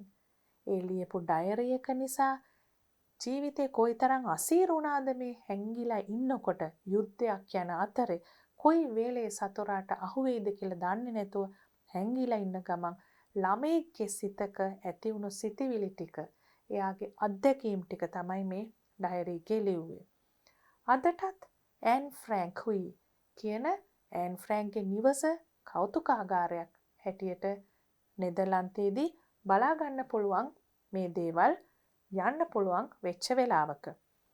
And Frank ලියපු ඒ දිනපොත ඒ විදියටම ආරක්ෂා වෙලා තියෙනවා. Anne Frank was born on 12 June 1929 in Frankfurt. The economic crisis, Hitler's rise to power, and growing anti-Semitism put an end to the family's carefree life. දැන් පුතාලා දැක්කා එතන කාරණා 3ක් ගැන තිබුණා. Economic crisis, ආර්ථික අර්බුදයක්, Hitler's rise to power, Hitler පාලනයට ඒම. ඒ වගේම growing anti-Semitism, hatred against Jews. Hatred කියන්නේ තරහ වෛරය කියන එකනේ. Put an end to the family's carefree life. මේ නිසා මොකද උනේ? ඒගොල්ලන්ගේ ජීවිතයේ තිබුණ බොහොම සුන්දරව විවේකීව නිදහසේ සැහැල්ලුවෙන් ගත කරපු ගතිය ඒ කාලය නිමා වුණා. So, following what most of the Jews did, ඔක්කොමලා කරේ ඒක. Most, හුඟක් දෙනෙක් කරේ ඒක. මොකද්ද? They decided to leave Germany to save their lives. ජර්මනියෙන් පිට වුණා ජීවිතේ බේරගන්න. Anne and others in hiding stayed very quietly. They were often afraid and despite good and bad times spent the time together very quietly. දැන් මේගොල්ලන් ඉන්නේ සතුරන්ට අහුවෙයිද කියන බයෙන්නේ. අනිවාර්යෙන් එතකොට පුදුම නිශ්ශබ්දතාවයකින් ඉන්න වෙලා තියෙන්නේ. දැන් හිතන්න ඕගලන් මේ වගේ ළමෙක් කොහොමද ශබ්දයක් කරන්නේ නැතුව නිශ්ශබ්දව quietly ඉන්නේ කියලා. They were often afraid. හැම තිස්සෙම බයෙන් හිටියේ. Despite good and bad times spent the time together. Despite කියන්නේ මේ අවස්ථා දෙකෙන් කොයික වුණත් good and bad times. හොඳ කාල තිබුණා, හොඳ නැති කාල තිබුණා. හැබැයි ඒගොල්ලෝ හැමතිස්සෙම එකට හිටියේ. They were helped by the office workers Johannes Kleiman, Victor Kukler, Miep Gies and B.E.P. Voskui, by Miep's husband Jan Gies and warehouse boss Johannes Voskui, B.E.P.'s father. ඒගොල්ලන්ගේ වටේ උදව් කරන්න හුඟක් අය හිටියා. ඒගොල්ලෝ ගැන විස්තරයක් තමයි මේ තියෙන්නේ. These helpers arranged food, clothes and books for them. Shortly before going into hiding, shortly before කියන්නේ ටිකකට ඉස්සෙල්ලා හැංගෙන්න ඒගොල්ලන් හැංගිලා secret annex එකේ ජීවත් වෙන්න ගන්න ටිකකට කලින් and received a diary for her birthday. She started writing straight away and during her time in hiding she wrote about events in the secret annex. We'll stop there for a while. What do you mean by started writing straight away?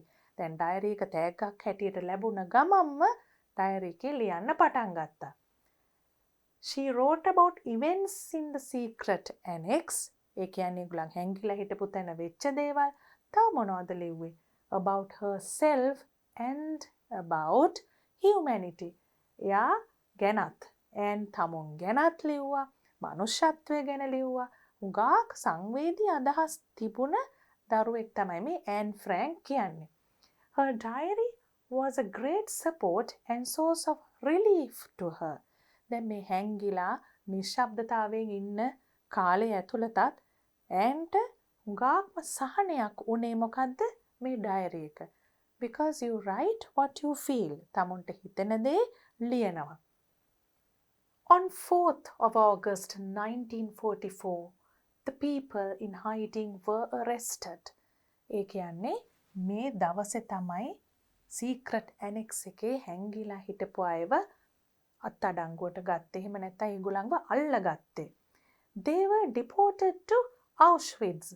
Immediately after the arrest, Miep Gies and B.P. Voskui rescued Anne's diary and papers that had been left behind in the secret annex.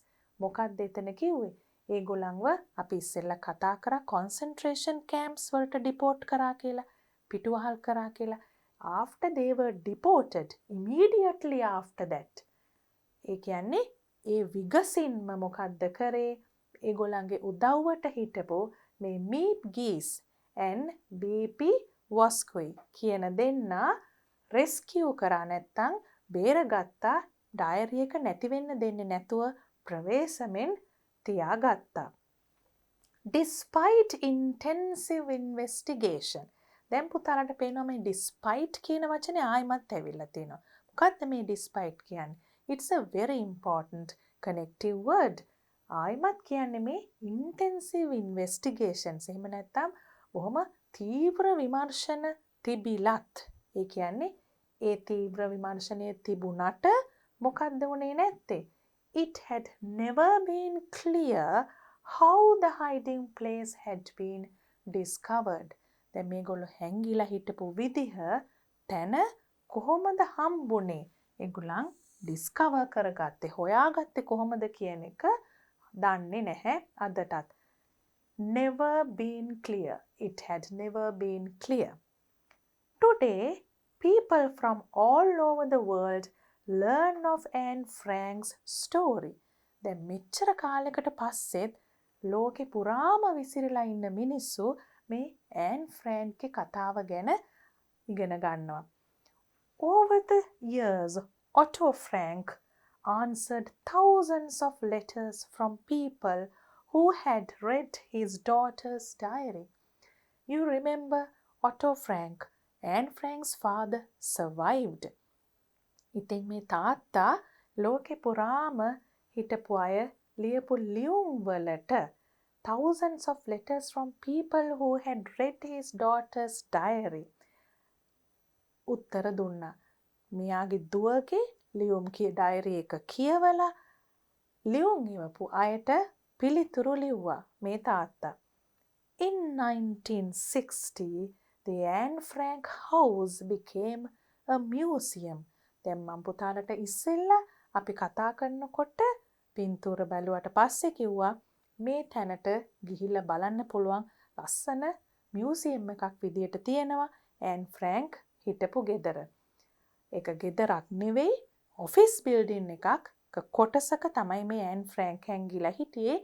ඒ මුළු ගොඩනැගිල්ලම කෞතුකාගාරයක් විදියට බලන්න පුළුවන්. Otto Frank remained involved with the Anne Frank house and campaigns for human rights until his death in 1980. මානව අයිතිවාසිකම් සම්බන්ධ campaigns වලට මේ තාත්තා ඔටෝ ෆ්‍රැන්ක් ඇන් ෆ්‍රැන්ක්ගේ තාත්තා සම්බන්ධ වෙලා හිටියා ඉතාම දීර්ඝ කාලයක්. Now we are answering questions based on what we read. Where was Anne Frank born? That's a very direct question. ඒක කෙලින්ම උත්තරේ ලියන්න පුළුවන් බොහොම සරල ප්‍රශ්නයක්. අපිට ඉපදුන තැන නම විතරක් ලියන්න පුළුවන්. ෂෝට් ආන්සර් එකක් ලියනවා නම් අපි නිකන් බලමු. ලොංග් ආන්සර් එකක් ලියනවා නම් කොහොමද ලියන්නේ? where කියලා තියෙන හින්දා අපි දන්නවනේ තැනක් කියලා ලියන්නේ උත්තරේ. එතකොට අපි ප්‍රශ්නෙම උත්තරේ පටන් ගන්නවා. Anne Frank was born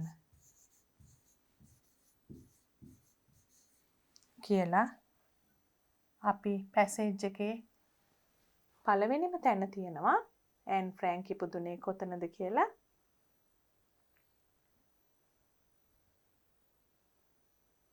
Anne Frank was born on 12 June 1929 in Frankfurt. So they only ask for the place.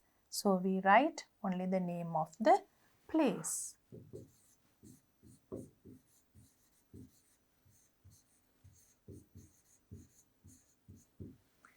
Second question.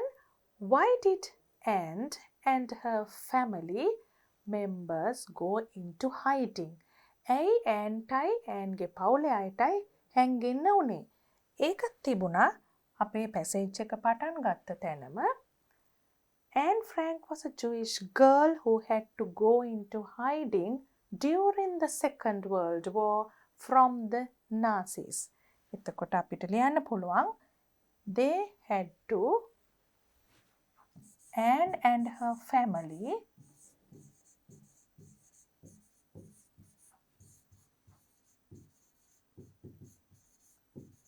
members went into hiding. දැන් අපි දන්නවා ප්‍රශ්නේ තියෙන්නේ past tense එකේ නිසා උත්තරෙත් අනිවාර්යයෙන්ම past tense එකෙන් එන්න ඕනේ.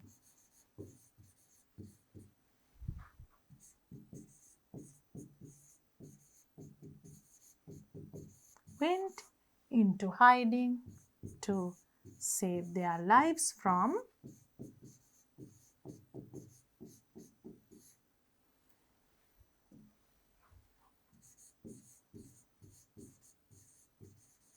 the Nazis. Then you have, as the third question, where did they hide? Use your own words for the answer. දැන් පුතාලට මතකයිද කොතනද ඇන් ෆ්‍රැන්ක් පවුලේ අයත් එක්ක හැංගිලා හිටියේ කියලා? They hid in a secret annex.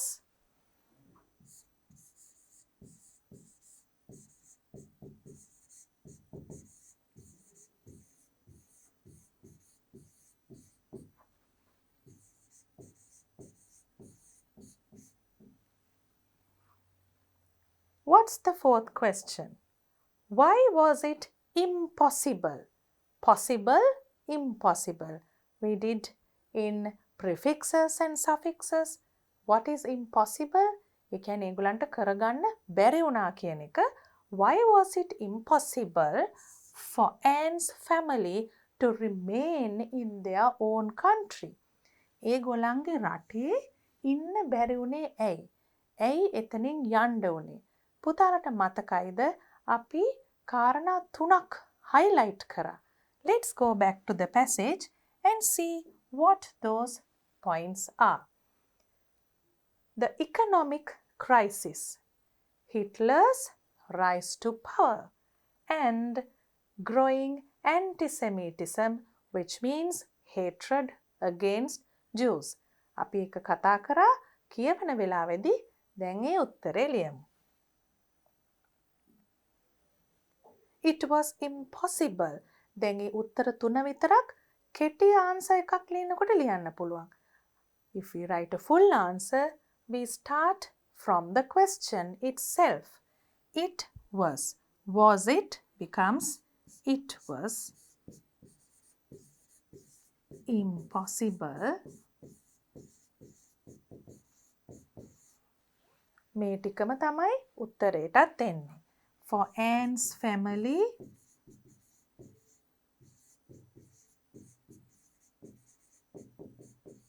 to remain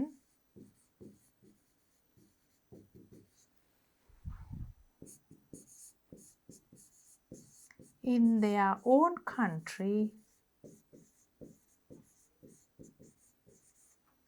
because of the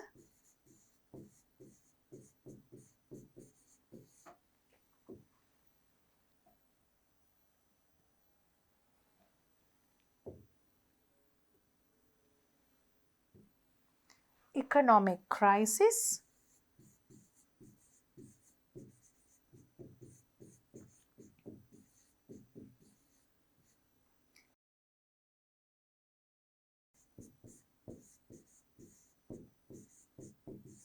Hitler's rise to power,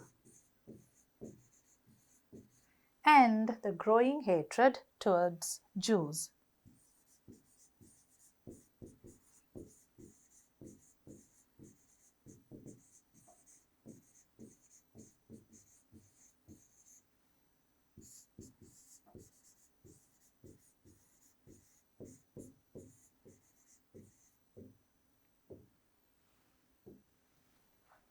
What's the next question?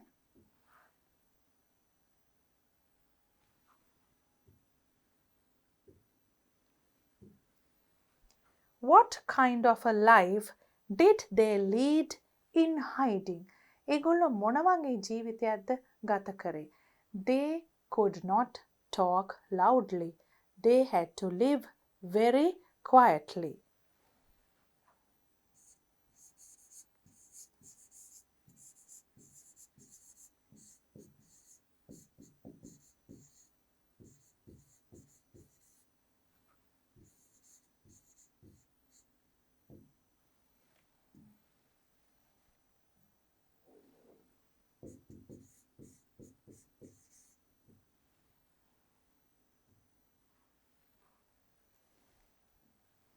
Question number 6.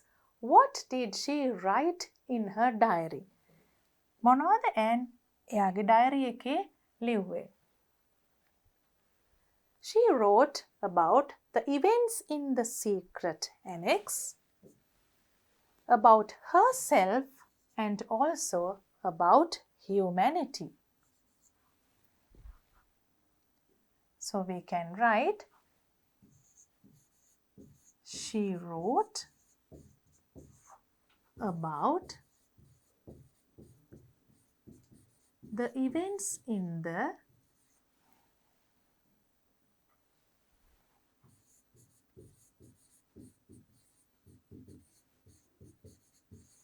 secret annex,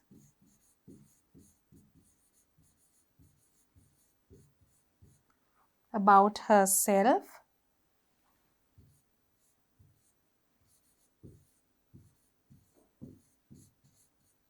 and humanity.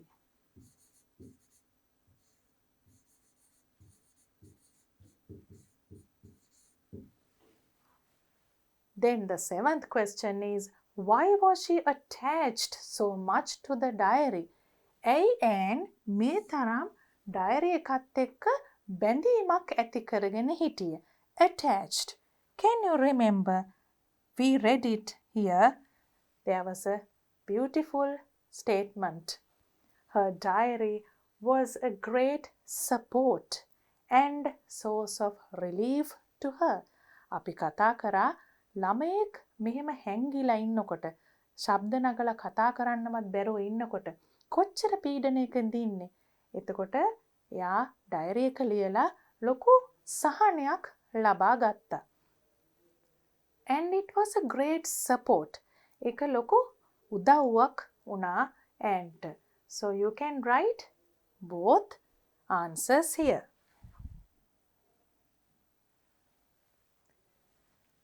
She was attached so much to the diary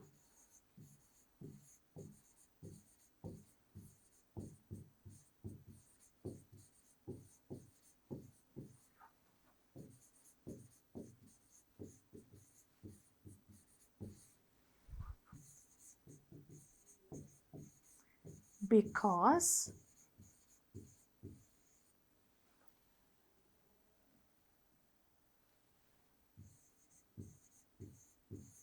it was a great support and a source of relief.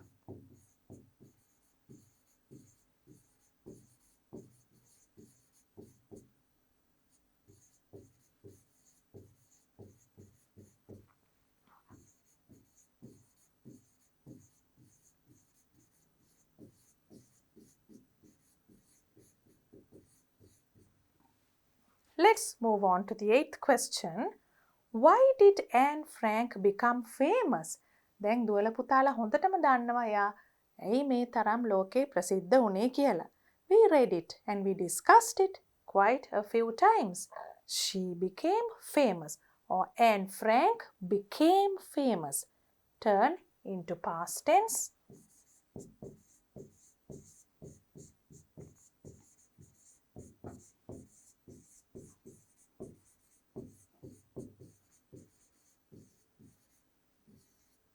Because of the diary she wrote.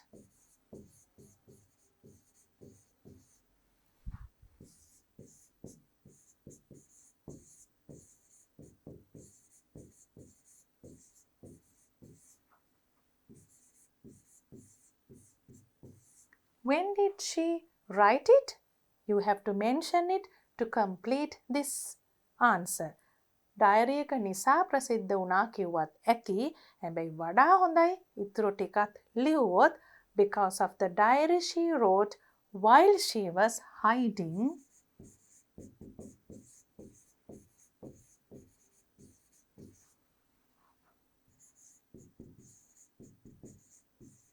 in the secret annex.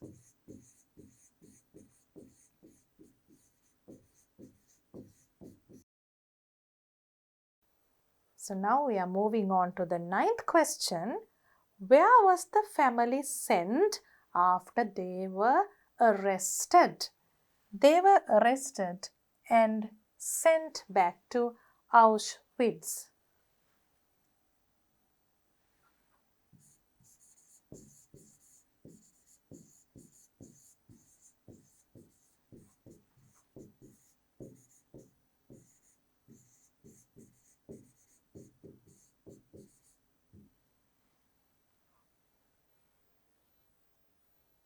Let's read this poem which has been written about Anne Frank.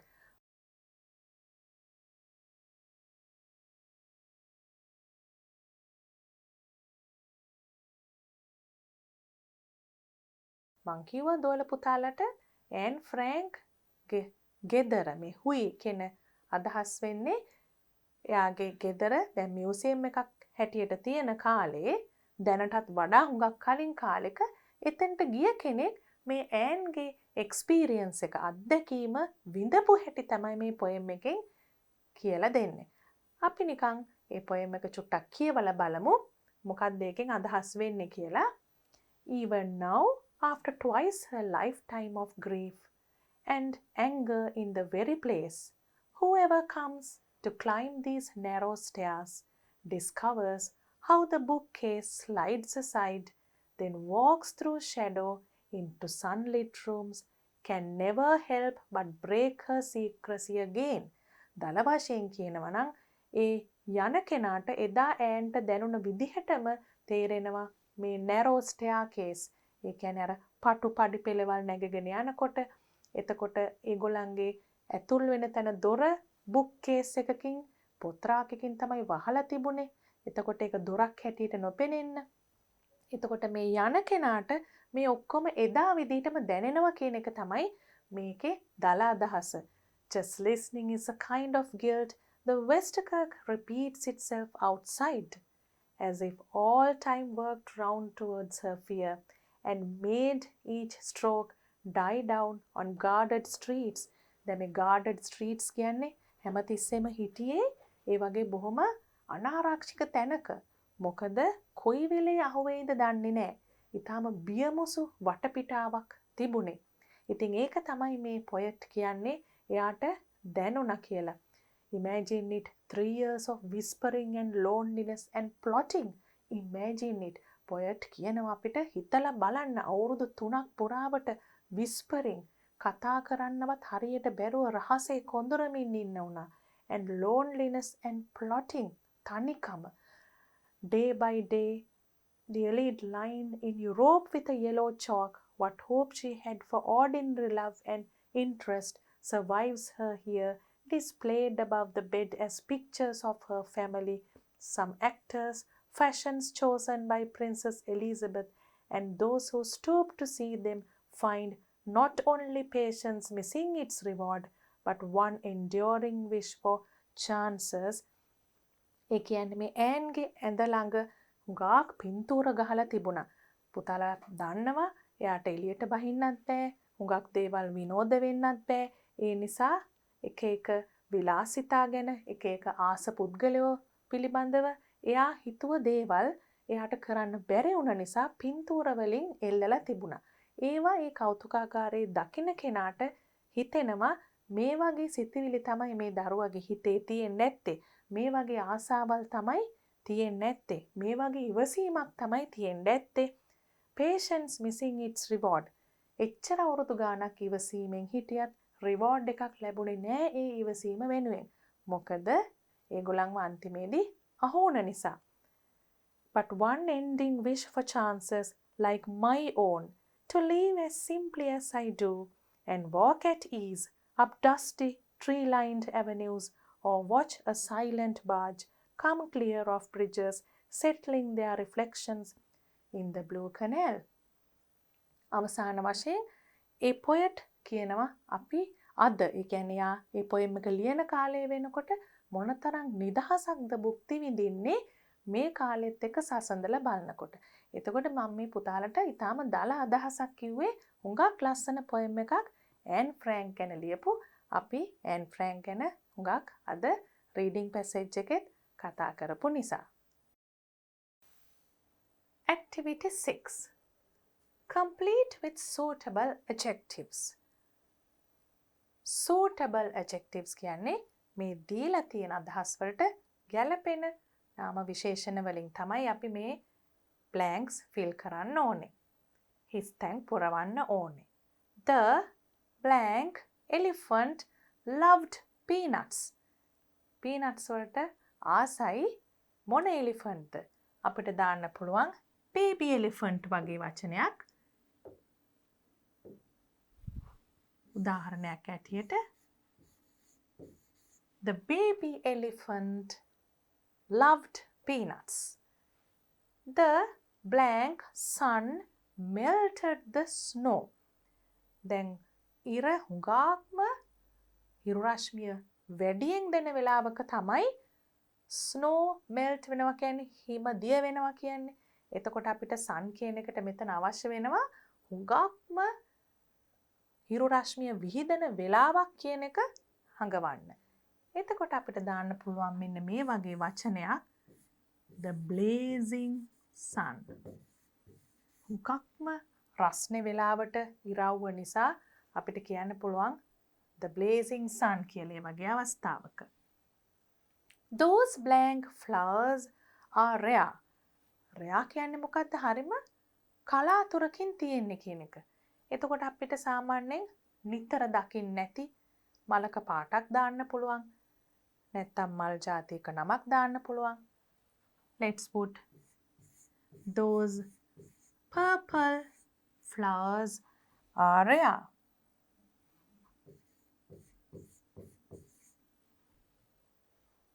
Then you have my blank van is parked in front. මොන van එකද ඉස්සරහ Park කරලා තියෙන්නේ? පුතාලට මෙතන ලේසියෙන්ම දාන්න පුළුවන් school van වගේ adjective එකක්. School. My school van is parked in front. The blank iguana scampered across the fence. ඒකට අපිට දාන්න පුළුවන් wild. ඒ කියන්නේ පොඩ්ඩක් කැලේ ඉන්න කියනකොට අපි කියන්නේ wild elephants, wild boar. ඒ වගේ අපිට මෙතන දාන්න පුළුවන් the wild iguana scampered across the fence. I love to pet blank rabbits. Rabbits කියන්නේ ඉතින් හුඟක්ම ළමයි නෙවෙයි වැඩිහිටියෝ වුණත් හරිම ආදරේ සතෙක්. එතකොට ඒ වගේ හැඟීමක් එන විදිහට අපිට දාන්න පුළුවන් adjective එකක් fluffy. Fluffy. අපි soft toys වලට එහෙමත් මේ adjective එක පාවිච්චි කරනවා. I love to pet fluffy rabbits. Our neighbor has a blank baby. Baby කියන එකට දාන්න පුළුවන් adjective එකක් තමයි newborn. Adorable වගේ adjective එකක් දාන්නත් පුළුවන්. හරිම ආදරේ හිතෙන කියන එකට newborn baby කියනකොට අලුතෙන් ඉපදුන බබෙක් කියන අදහස. Does blank music hurt your ears? දැන් hurt කියන්නේ කනට බොහොම අමිහිරි කන රිදෙන කියන එකනේ. අපේ සමහර වෙලාවට ඇහිම දුර්වල කරන්න තරම් මේ මියුසික් වලට පුළුවන්. අපි එහෙමත් එක තැනකදී යුනිට් එකකදී කතා කරා. ඒ මොන වගේ මියුසික්ද? Does loud music, metal music අපිට දාන්න පුළුවන් loud music. The blank boy was lost. දැන් අපි lost කියන්නේ නැති වෙලා කියන එකනේ. එතකොට ඒ වගේ තැනකදී වඩාත් සුදුසුයි තමුන්ට තනියම පාරක් හොයාගන්න බැරි කියන අදහස එනවනේ මේ පුංචි ළමෙක් කියන එකෙන්. So we'll write the little boy was lost. A blank wind blew from the west. මෙතන blew කියන්නේ blow කියන එකේ past tense එක. එතකොට මොන වගේ හුළඟක්ද west පැත්තෙන් ආවේ? අපිට එතන ලියන්න පුළුවන් a stormy wind. බොහොම කුණාටු සහිත සුළඟක් කියන එකට දාන්න පුළුවන් stormy. storm කියන වචනයෙන් හැදෙන adjective එක stormy. A stormy wind blew from the west. Activity 7 is a speaking activity. What do you have to do? As the secretary of the Young Readers Club, you want to buy new books for the library.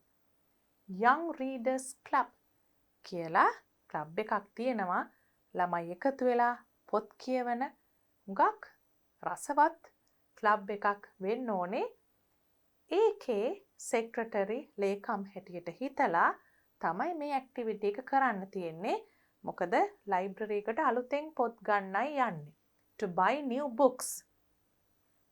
හැබැයි අලුතෙන් පොත් ගන්නකොට අපි බලන්න ඕනේ අපේ club එකේ ඉන්න මෙම්බර්ස්ලට සමාජිකයන්ට ගැළපෙන පොත්ත අපි ගන්න කියලා.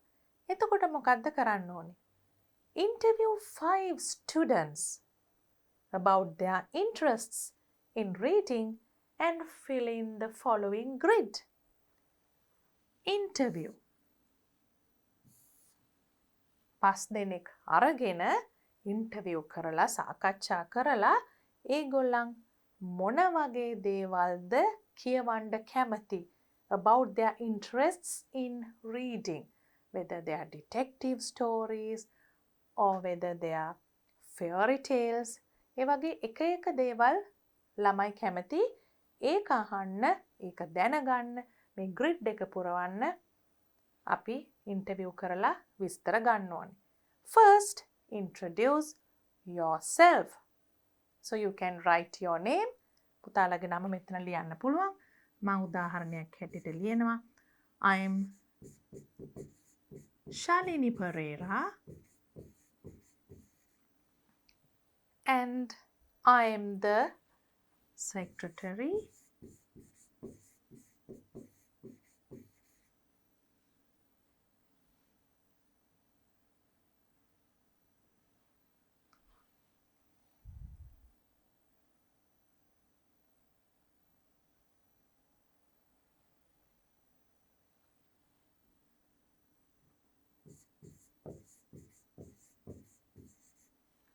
and I am the secretary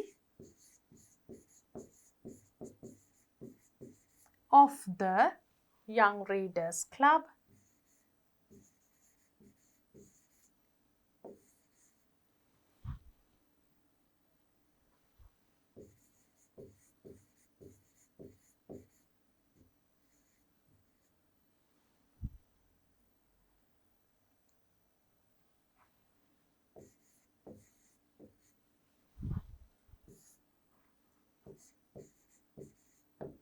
I want to know what kind of books. I want to know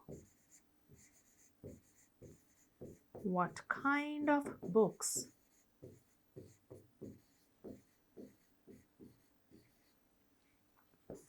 you would like to read.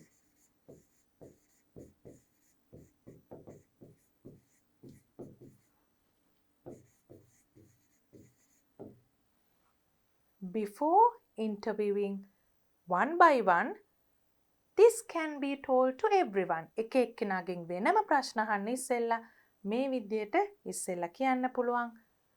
Please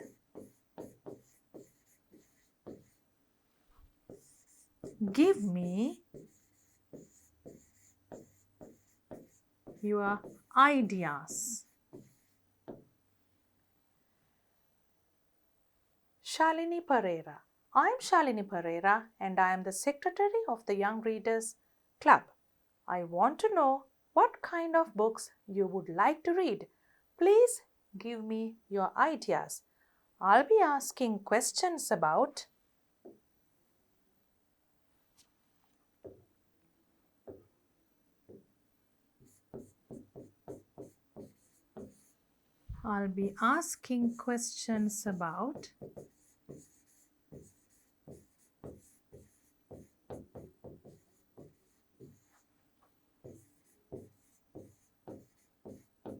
your favorite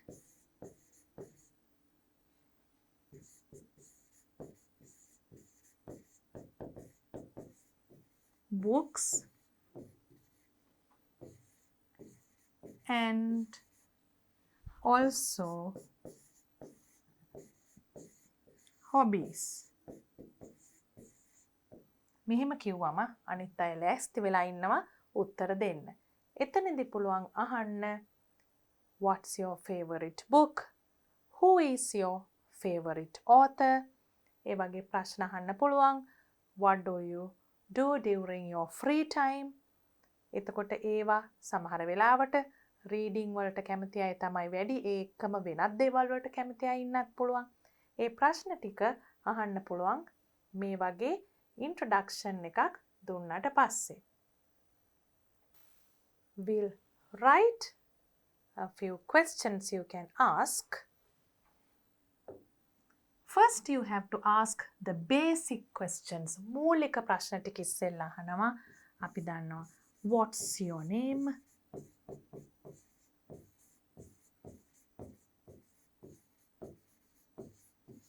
ඒ වගේම how old are you?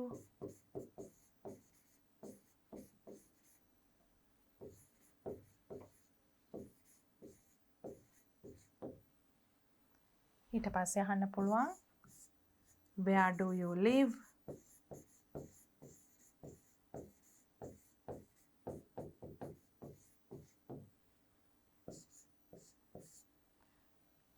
අපිට ඒ වගේ මේගොල්ලන්ගේ hobbies ගැන අහන්න පුළුවන්.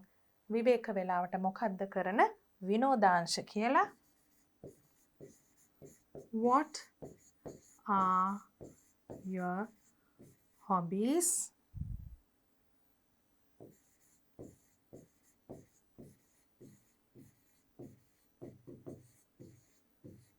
ඒ වගේම රීඩින් වලට කොච්චර කැමතිද කියලා දැනගන්නත් එපේ. රීඩින් වලට කැමතිද? Do you like reading? අනිවාර්යයෙන්ම රීඩින් වලට කැමති කෙනෙක් තමයි රීඩින් ක්ලබ් එකේ ඉන්නේ. අපි උනට මේ ප්‍රශ්නෙත් අහනවා. ඊට පස්සේ පොත් ගැනයි කතුවරු ගැනයි අහනවා. What is your favorite book?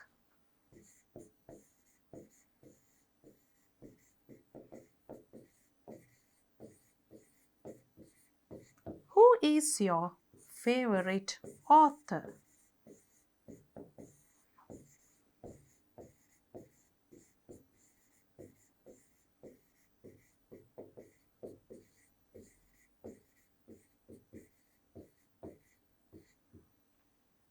And with the answers you get for this, you have to fill in the grid in the next activity. Now we are moving on to fill the grid. What the secretary found out when she interviewed these children. There is one example. First we will look at that. Name, it's Dumesha and she's 15 years old. She's from Kurulugama. And then her hobbies. What are hobbies? Vinodansha. ඒ කියන්නේ reading, collecting stamps. එක එක විදිහේ hobbies තියෙන්න පුළුවන්. Whether he or she likes reading. ඉස්සෙල්ලම දැනගන්න ඕනේ ඒකයි. මොකද අපි මේ reading club එකකට අලුතෙන් පොත් order කරන්නයි යන්නේ. එතකොට ළමයි ආස විදිහේ පොත් තමයි අපි ගන්න ඕනේ. Favorite book.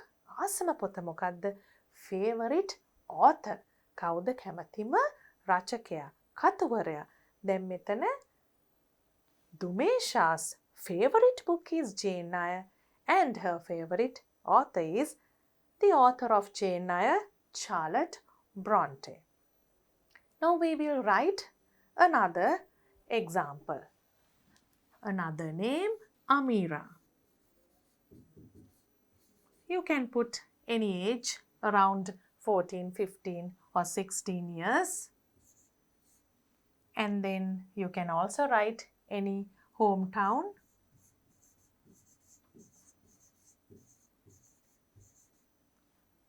We will again write for hobbies reading and writing poems. You can choose any hobby you like. Whether she likes reading, obviously all these children like reading. That's why they are in the reading club. මේ ඔක්කොමලා කියවන්න ආසාය නිසා තමයි reading club එකක ඉන්නේ. Favorite book, favorite author. We can write a name here.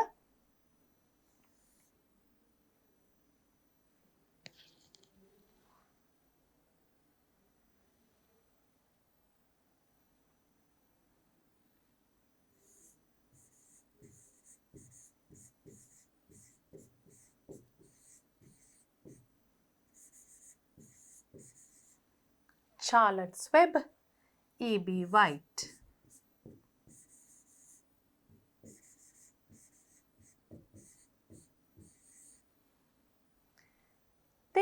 we will move on to fill in some more details. For names, we will write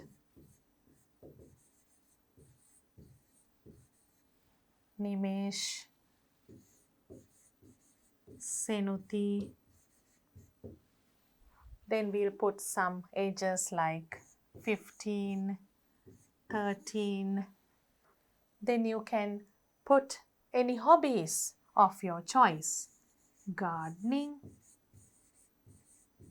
සමහර ළමයි ඉන්නවා ගෙවතු වගාව කරන්න කැමති රීඩිනුත් ආපහු අපිට දාන්න පුළුවන් කැමති එකක් විදියට. තවත් hobbies ජාති අපිට දාන්න පුළුවන් cycling. බයිසිකල් පදින්න හුඟක් ආසයි ඉන්නවා.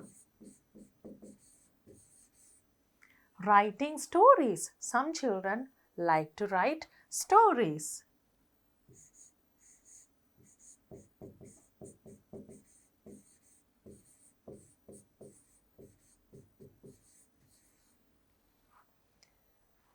I think this answer is yes always. ඒගොල්ලන් මේ reading club එකක ඉන්නේ කියවන්න ආස හින්දා. So we'll write yes for both of them. Another book. We have Nimesh here and we have Senuti here. We will put a book from the Harry Potter series.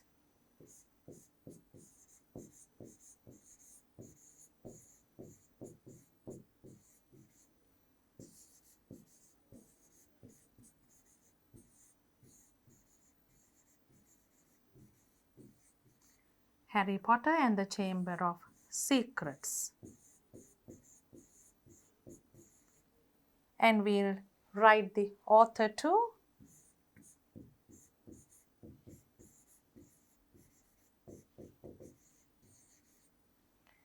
And then for Senuti, she's 13 years old, we'll write a book from the famous 5 series.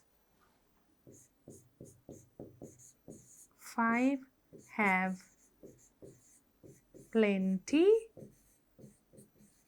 of fun. And the author is Enid Blyton.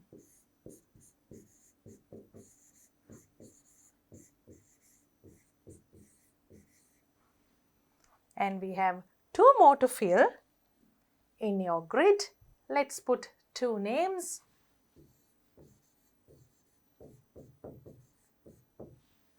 Shalini and Satush.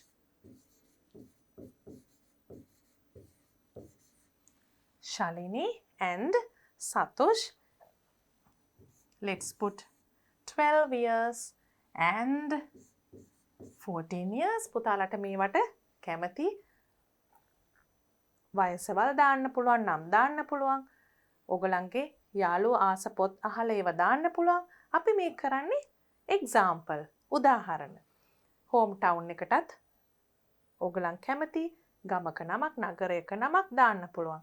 hobbies අපි මේ දෙන්නගෙන් එක්කෙනෙකුටත් ආපහු දාමු reading. ඒ වගේම ඉතින් watching movies වගේවත් තියෙන්න පුළුවන්.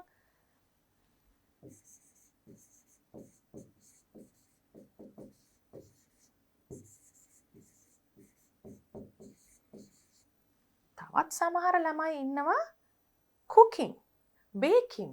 දේවල් උයන්න අලුතෙන් උයන හැටි ඉගෙන ගන්න ආස ළමයිත් ඉන්නවා. අපි ඒ වගේ hobby එකකුත් දාමු. reading, baking. baking cakes වෙන්න පුළුවන්. ළමයි ආස දේවල් කරනවා ඒ වගේ හුඟක් ඉන්නවා දැන්. whether he she likes reading, yes. Yes. Favorite book and favorite author. We'll put for Shalini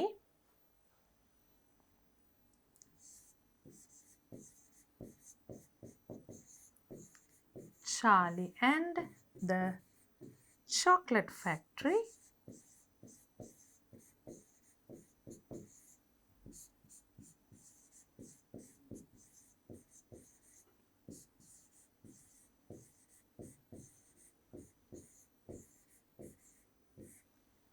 by Roald Dahl. Then also we can write another book for Satosh. We'll put The Adventures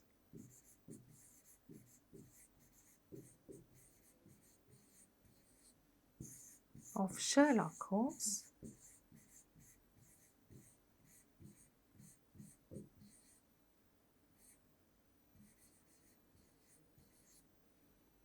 by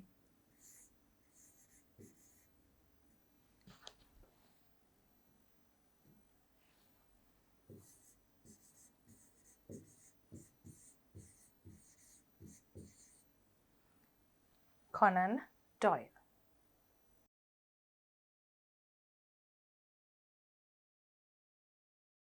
Now we will look at an example of a letter. පුතාලා දන්නවා ඉස්සෙල්ලාම ලියන්න ඕනේ අපි යවන කෙනාගේ address එක, senders address ඊළඟට මතක් කරලා date එක දාන්න ඕනේ. ඊට පස්සේ අපි දාන්න ඕනේ දැන් අපි ලියන්නේ කාටද? bookshop එකේ managerට. So you write the name of that manager and the designation. අනිවාර්යෙන් තනතුරක් දාන්න ඕනේ රාජකාරී ලිපියකදී. Wisdom bookshop බම්බලපිටිය address එකකුත් හරියට දාන්න ඕනේ. Dear sir කියලා අපි salutation එක දාලා අමතක නොකර ලියනවා අපි purchase of books. ඒ කියන්නේ මේ ලියුමේ topic එකක් තියෙනවනේ. ඒක තමයි කෙටියෙන් දාන්නේ. මේක පොත් මිලදී ගැනීම සම්බන්ධවයි. I require new books for the library of our own local youth club. ඒ කියන්නේ I require new books for the library of our local youth club. I am writing this to inquire about the availability of a few books. They are not available in other bookshops in this area. ඒ කියන්නේ මොකද්ද? අපිට උවමනා වෙලා තියෙනවා අලුත් පොත් ගන්න මොකටද? Our local youth club. For the library of our local youth club. ඊට පස්සේ එයා කියනවා ඇයි මේ ලියන හේතුව. අපි දැන් පළවෙනියටම පටන් ගන්න introduction එකකින්නේ හැඳින්වීමකින්නේ. මොකක්ද ලියන හේතුව? To inquire about the availability.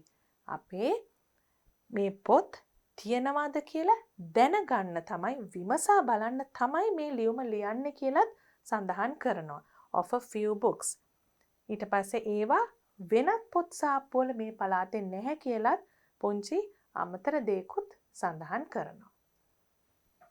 What we are looking for are අපි මොනවද බලන්නේ කියලා අපි පොත් ටිකක නම් කියනවා.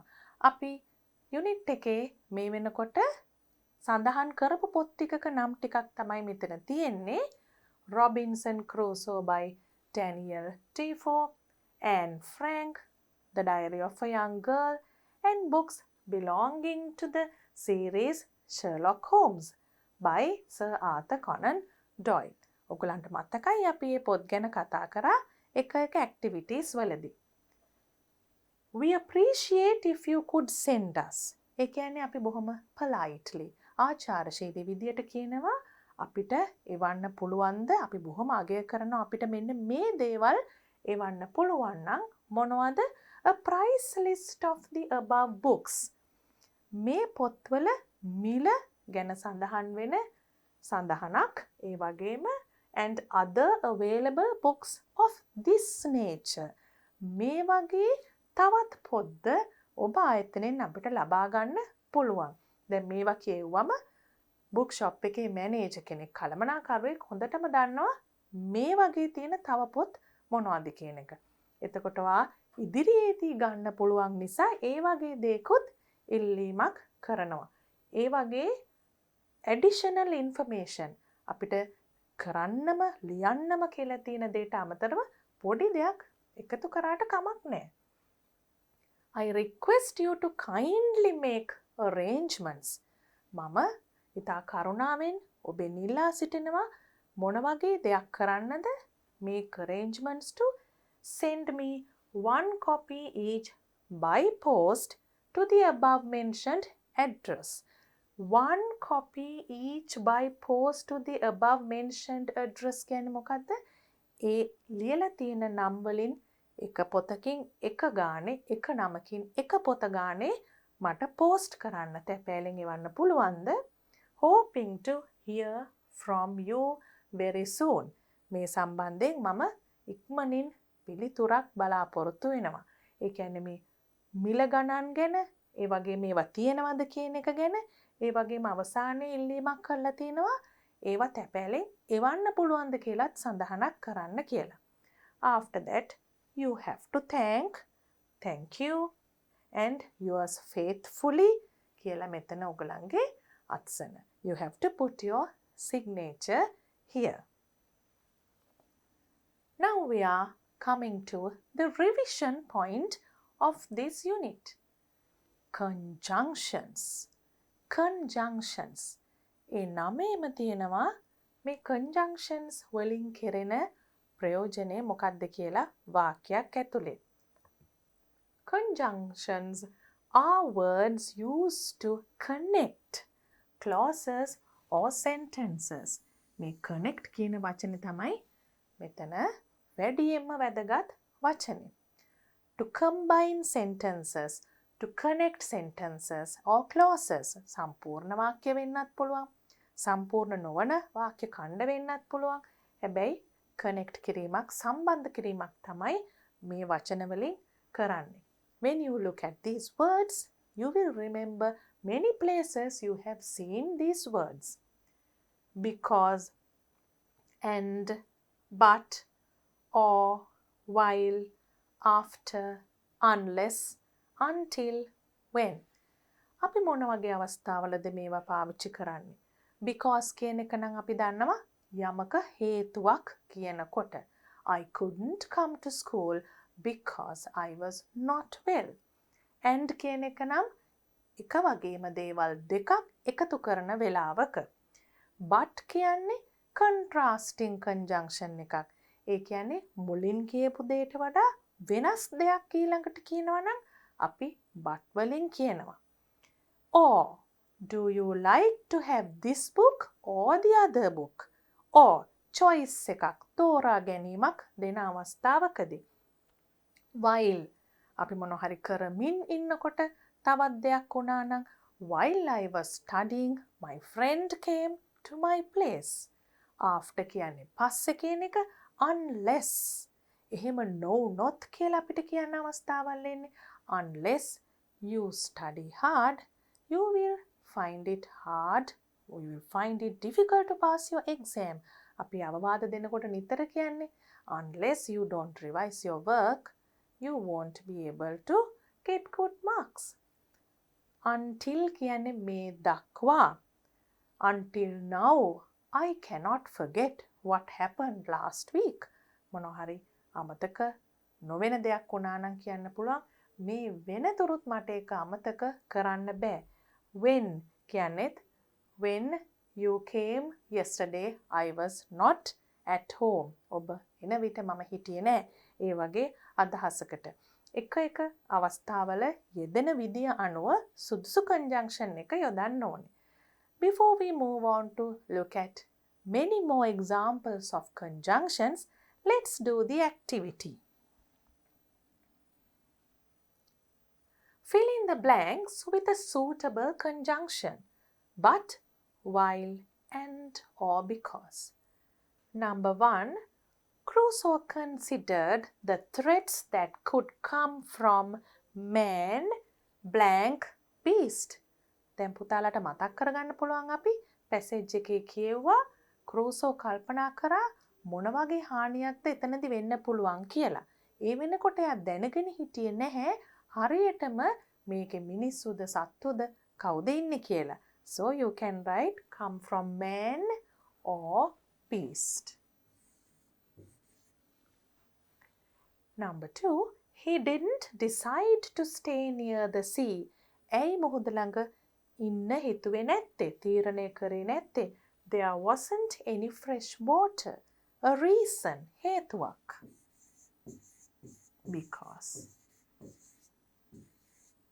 Because there wasn't any fresh water. They heard the cry louder and nearer. ශබ්දය වැඩි වෙමින් ඇහුණා ළඟිනුත් ඇහුණා and nearer. Homes were after him at a close distance, but the shadows were thick. Holmes was after him at a close distance. ළඟින් ආවේ හැබැයි shadows were thick. But කියන එක. Then you have blank. They were in the hut. A scream was heard. Hut එකේ ඉන්නකොට. එතකොට මෙතනින් මොකක්ද එන්නේ? While. ඒ ඉන්න අවස්ථාවේ කියනකොට. Here you have some more examples for conjunctions. You can have a look and try to use them whenever possible. If we go through it just once, අපි එකපාරක් පොඩ්ඩක් කියවලා බලමු. As, although, since, whereas, hence, indeed, furthermore, still, finally, thus, otherwise, while, though, as long as, neither, nor, not only, before, till, in addition, as a result, on the other hand, meanwhile, consequently, however, therefore, whenever, where, even though, whether, yet, once. තවත් පුතාලට ගොඩාක් conjunctions හම්බ වෙයි කියවනකොට ලියනකොට. මේවා කොහොමද යෙදෙන්නේ කියලත් අපි උදාහරණ කිහිපයක් අරගෙනම බලමු. We have some conjunctions here and we'll try to fill in the blanks. පුතාලත් මාත් එක්කම එකතු වෙලා මේ blanks fill කරමු conjunctions දාලා. Let's first look at the conjunctions we have got. Or, for, as, and, but, nor, yet, neither. The phone rang as I was leaving. As. මම එළියට යන වෙලාවේ ටෙලිෆෝන් එක වැදුනා. I like coffee. Blank. My sister prefers tea. But එතන වෙනස් දෙයක්නේ. Sister කැමති. But my sister prefers tea. Would you prefer coffee or tea? කෝපි වලටද තේ වලටද කැමති. I take milk and sugar in my tea. Number 5. She is old. Blank. She swims and exercises regularly. Regularly කියන්නේ නිතිපතානේ. දැන් මේ වයසින් වැඩි කෙනෙක් බොහොම ක්‍රියාශීලීව ඉන්නවා කියනකොට එතන මොන වගේ අදහසක්ද? Contrasting අදහසක්. එතකොටත් අපිට දාන්න පුළුවන් තව එකක් yet. ඒ වුණත් She is old, yet she swims and exercises regularly. She must have been very tired. හුඟක් මහන්සි ඇති. Blank. She fell asleep immediately. For කියන්නේත් හේතුවක්. Immediately. ඉක්මනින්ම නින්දට වැටුනේ මෙන්න මේ නිසා. Number 7. You have 2 blanks and 2 names of children. Senuth and Rashen can play baseball. ඒ කියන්නේ සෙනුත්ටවත් රෂෙන්ටවත් baseball play කරන්න බැහැ කියන අදහස. කොහොමද අපි කියන්නේ? Neither Senuth nor Rashen can play baseball. Next one is he ate blank the sandwiches but also buns. But also ඒකත් කියන එක. එහෙනම් he ate not only sandwiches විතරක් නෙමෙයි not only the sandwiches, but also buns. Blank, we left home. I had cleaned my room. I had cleaned කිව්වම මම පිරිසිදු කරලා තිබුණා. එහෙනම් මෙතෙන්ට එන්න ඕනේ before.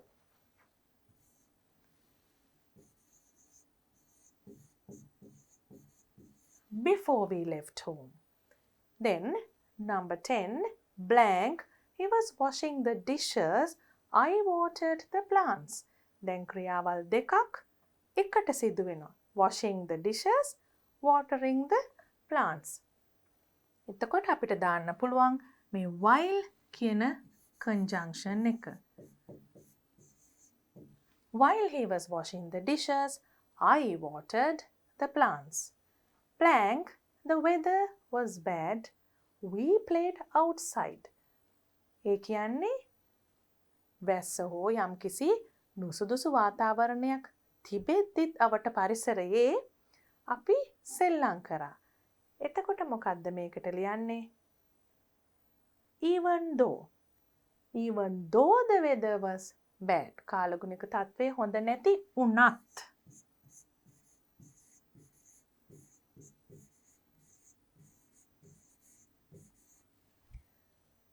Even though the weather was bad, we played outside. Blank, I went home. I started to study. As soon as මම ගෙදර ගිය ගමන්ම පාඩම් කරන්න පටන් ගත්තා. As soon as.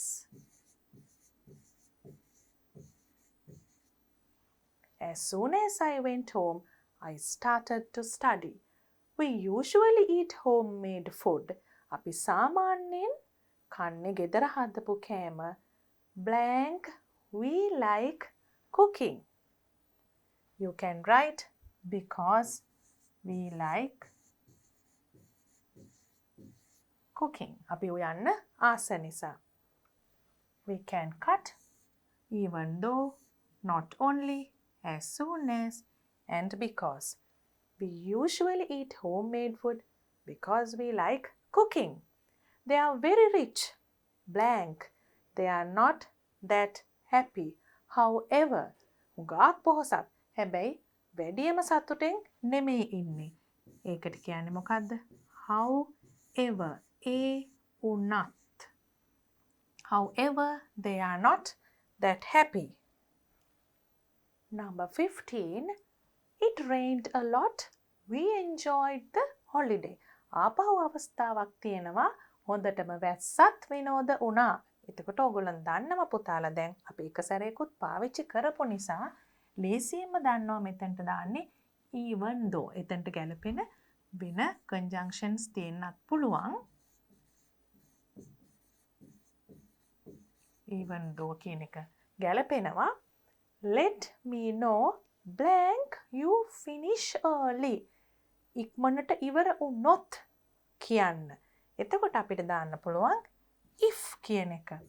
If you finish early. We must buy wisely blank reduce waste. ඒ කියන්නේ අපි මිලදී ගන්න අවස්ථාවේදීම හොඳට කල්පනා කරලා බලලා ගන්න ඕනේ මොකටද reduce waste. අපතේ යන නාස්ති වෙන ප්‍රමාණය අඩු කරන්න. So you can put in order to. We must buy wisely in order to. මෙහිම වෙන්න. She worked hard blank. She was in grade 10. 10 පන්තියේදී නම් හොඳටම වැඩ කරා මහන්සි වෙලා. When she was in grade 10. Blank, I start studying. I must continue. Once I start studying. Once I start studying, I must continue. මම පාඩම් කරන්න පටන් ගන්නවද යම් වෙලාවක එතන ඉඳන් continue කරන්න දිගටම පාඩම් කරන්න ඕනේ කියන එක. Blank, I was ill for 2 days. I couldn't complete my project. අසනීප වෙලා සිටින් නිසා ව්‍යාපෘතිය සම්පූර්ණ කරන්න බැරි වුණා. එතකොට අපිට දාන්න පුළුවන් since හේතුව. You can start blank you want. You can start blank you want. Whenever කියන්නේ ඕනෑම වෙලාවක කියන එක. ඒක මෙතනට ගැලපෙනවා. Whenever you want. Then we have our teachers doubt. Teachers ලට හොඳටම විශ්වාසයක් නැහැ මොකක් ගැනද? Blank we revise for the exam or not. අපි හොඳට අපේ විභාගෙට පුනරීක්ෂණ වැඩ කරයිද නැද්ද කියන එක. Whether.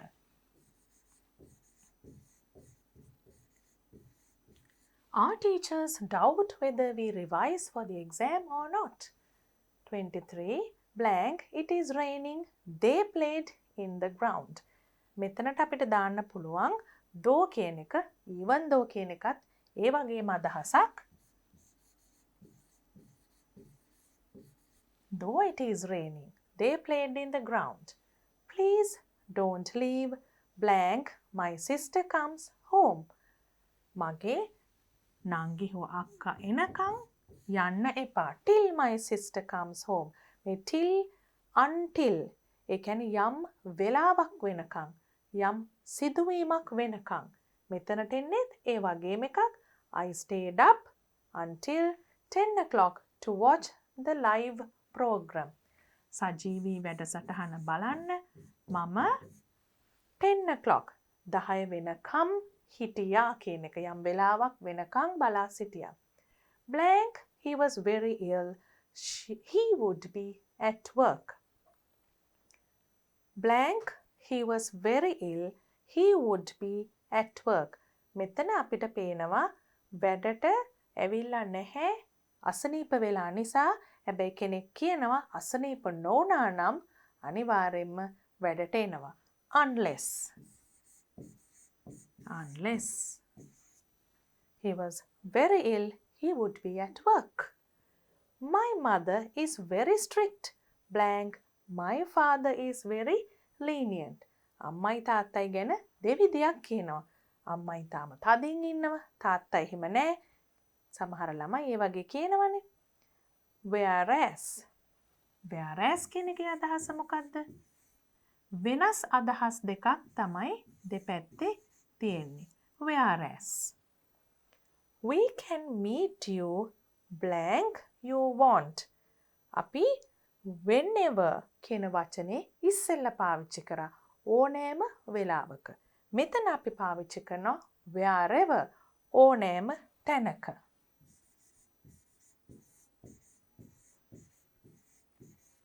Wherever you want. Now we have come to the end of Unit 8. අපි Unit 8 එකේ සියලුම activities දැන් කරලා ඉවරයි.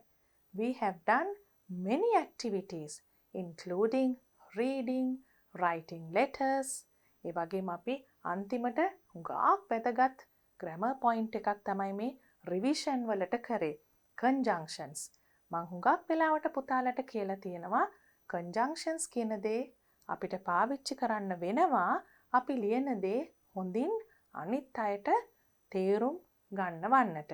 ඒ කියන්නේ අපි conjunctions හරි විදිහට පාවිච්චි කරාම අපි ලියන අදහස් වල හොඳ අපි කියන cohesion එකක් තියෙනවා කියන්නේ හොඳ අන්තර් සම්බන්ධතාවයක් තියෙනවා. ඒ නිසා හොඳ conjunctions පාවිච්චි කරන්න නිවැරදි තැනට. Appropriate conjunctions you have to use.